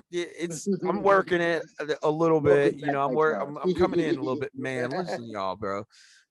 So yeah, but I think it is important for us to get to those points to But where it's that's like why we the C.D.B boys, you heard? right. Because So we are the very culture's diverse. diverse. Like it's so many different like you got this opinion, I got this opinion, got this opinion, you know what I'm saying? And we gonna bring it together and we just gonna give it to you how we give it to you.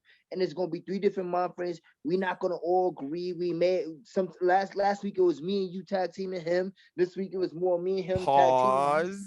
You know what I'm saying? So it's like we take turns. Maybe who Respectfully. knows? Next time Respectful. y'all niggas gonna be fucking me up. You know what I mean? You know what I mean?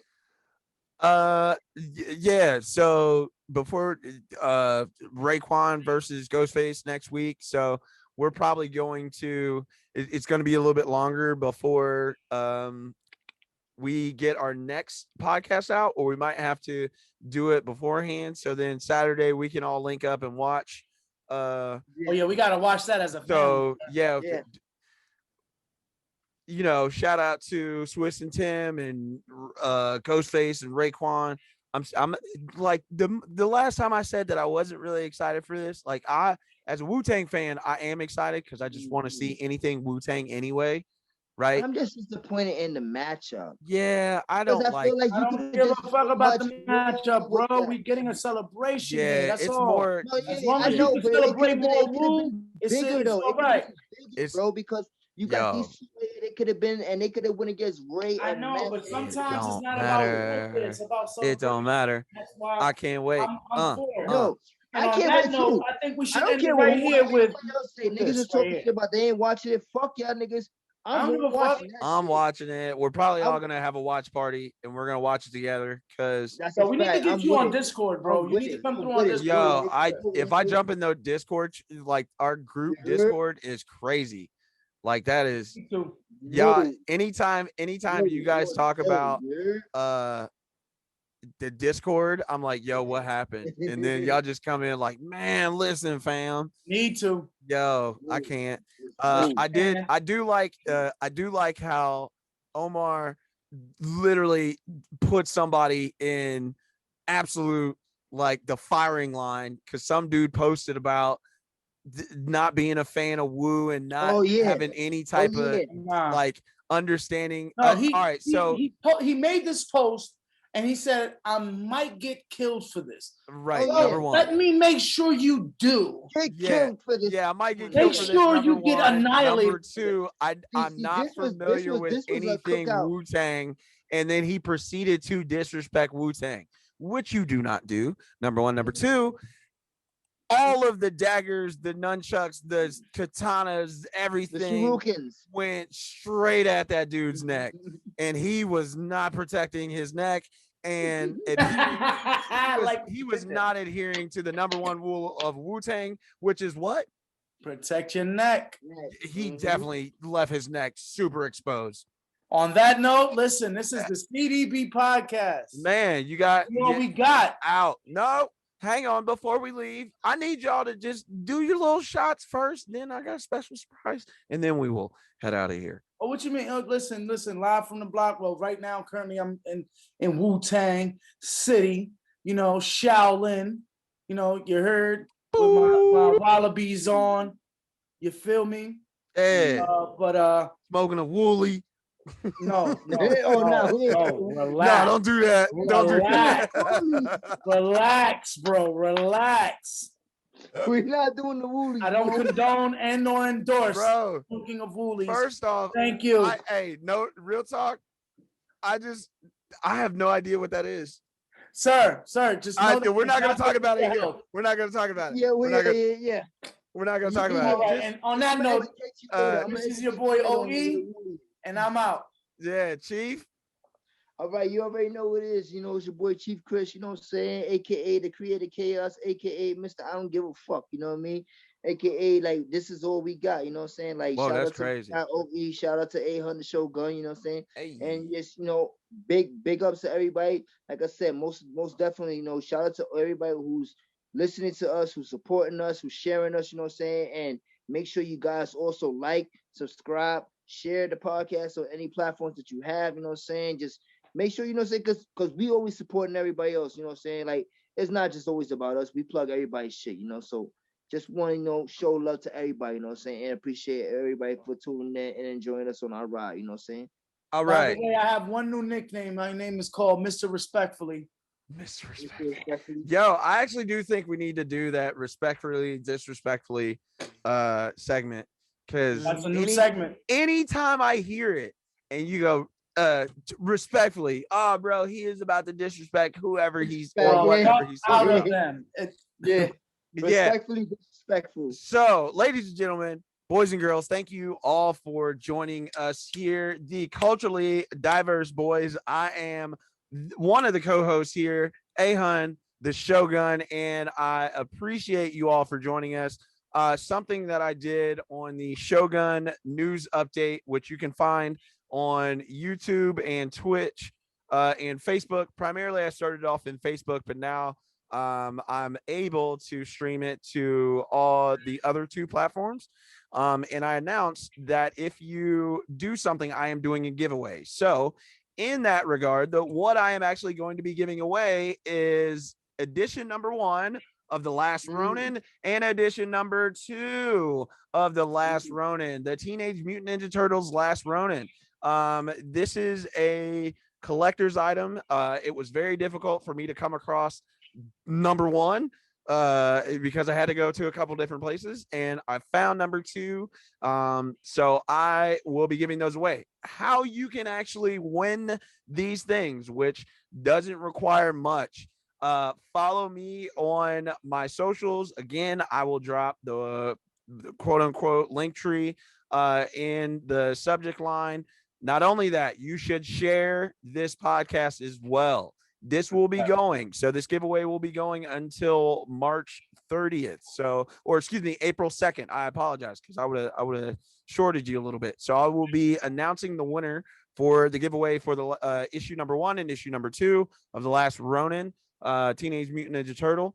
Make sure that you share something of ours in some way, shape, or form. Make sure that you follow us. Make sure you like, subscribe this video. So it's got to be in that wheelhouse, and we will randomly pick because I will ask my co-host as well to help me out in that regard.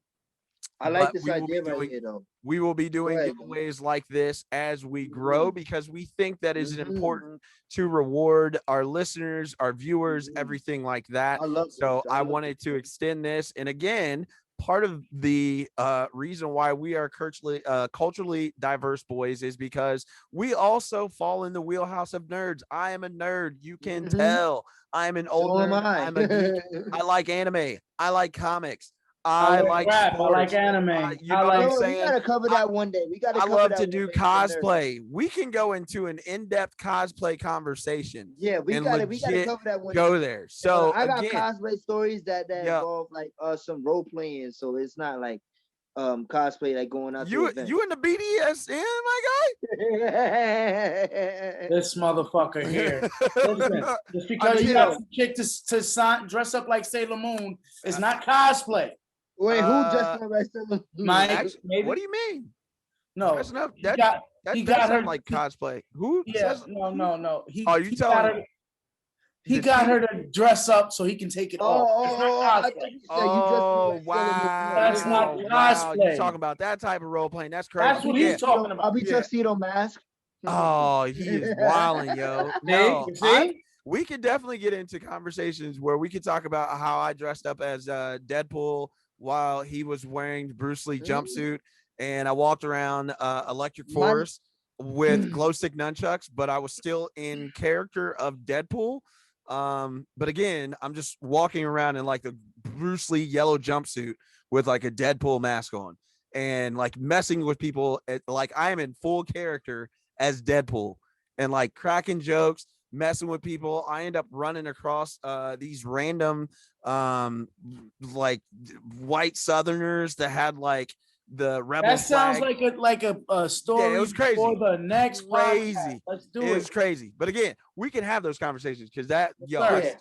sir. Yeah, my next cosplay, I want to be Omega Red. Mine will either be I just MF won't be my Doom face. or Victor Von Doom. Yeah, so that'll be my next cosplay. But All right, ladies and gentlemen, boys and girls, kids of all ages, all those who are non-binary or however you, whatever pronoun that you use, we appreciate you and thank you for joining us. Again, we are the Culturally Diverse Boys, and we C.D.B, are, baby. man, we all we got. You know what I'm saying? Yeah, look, you heard it. Yeah. You know what we got. You know what I mean? All right, and we out of here.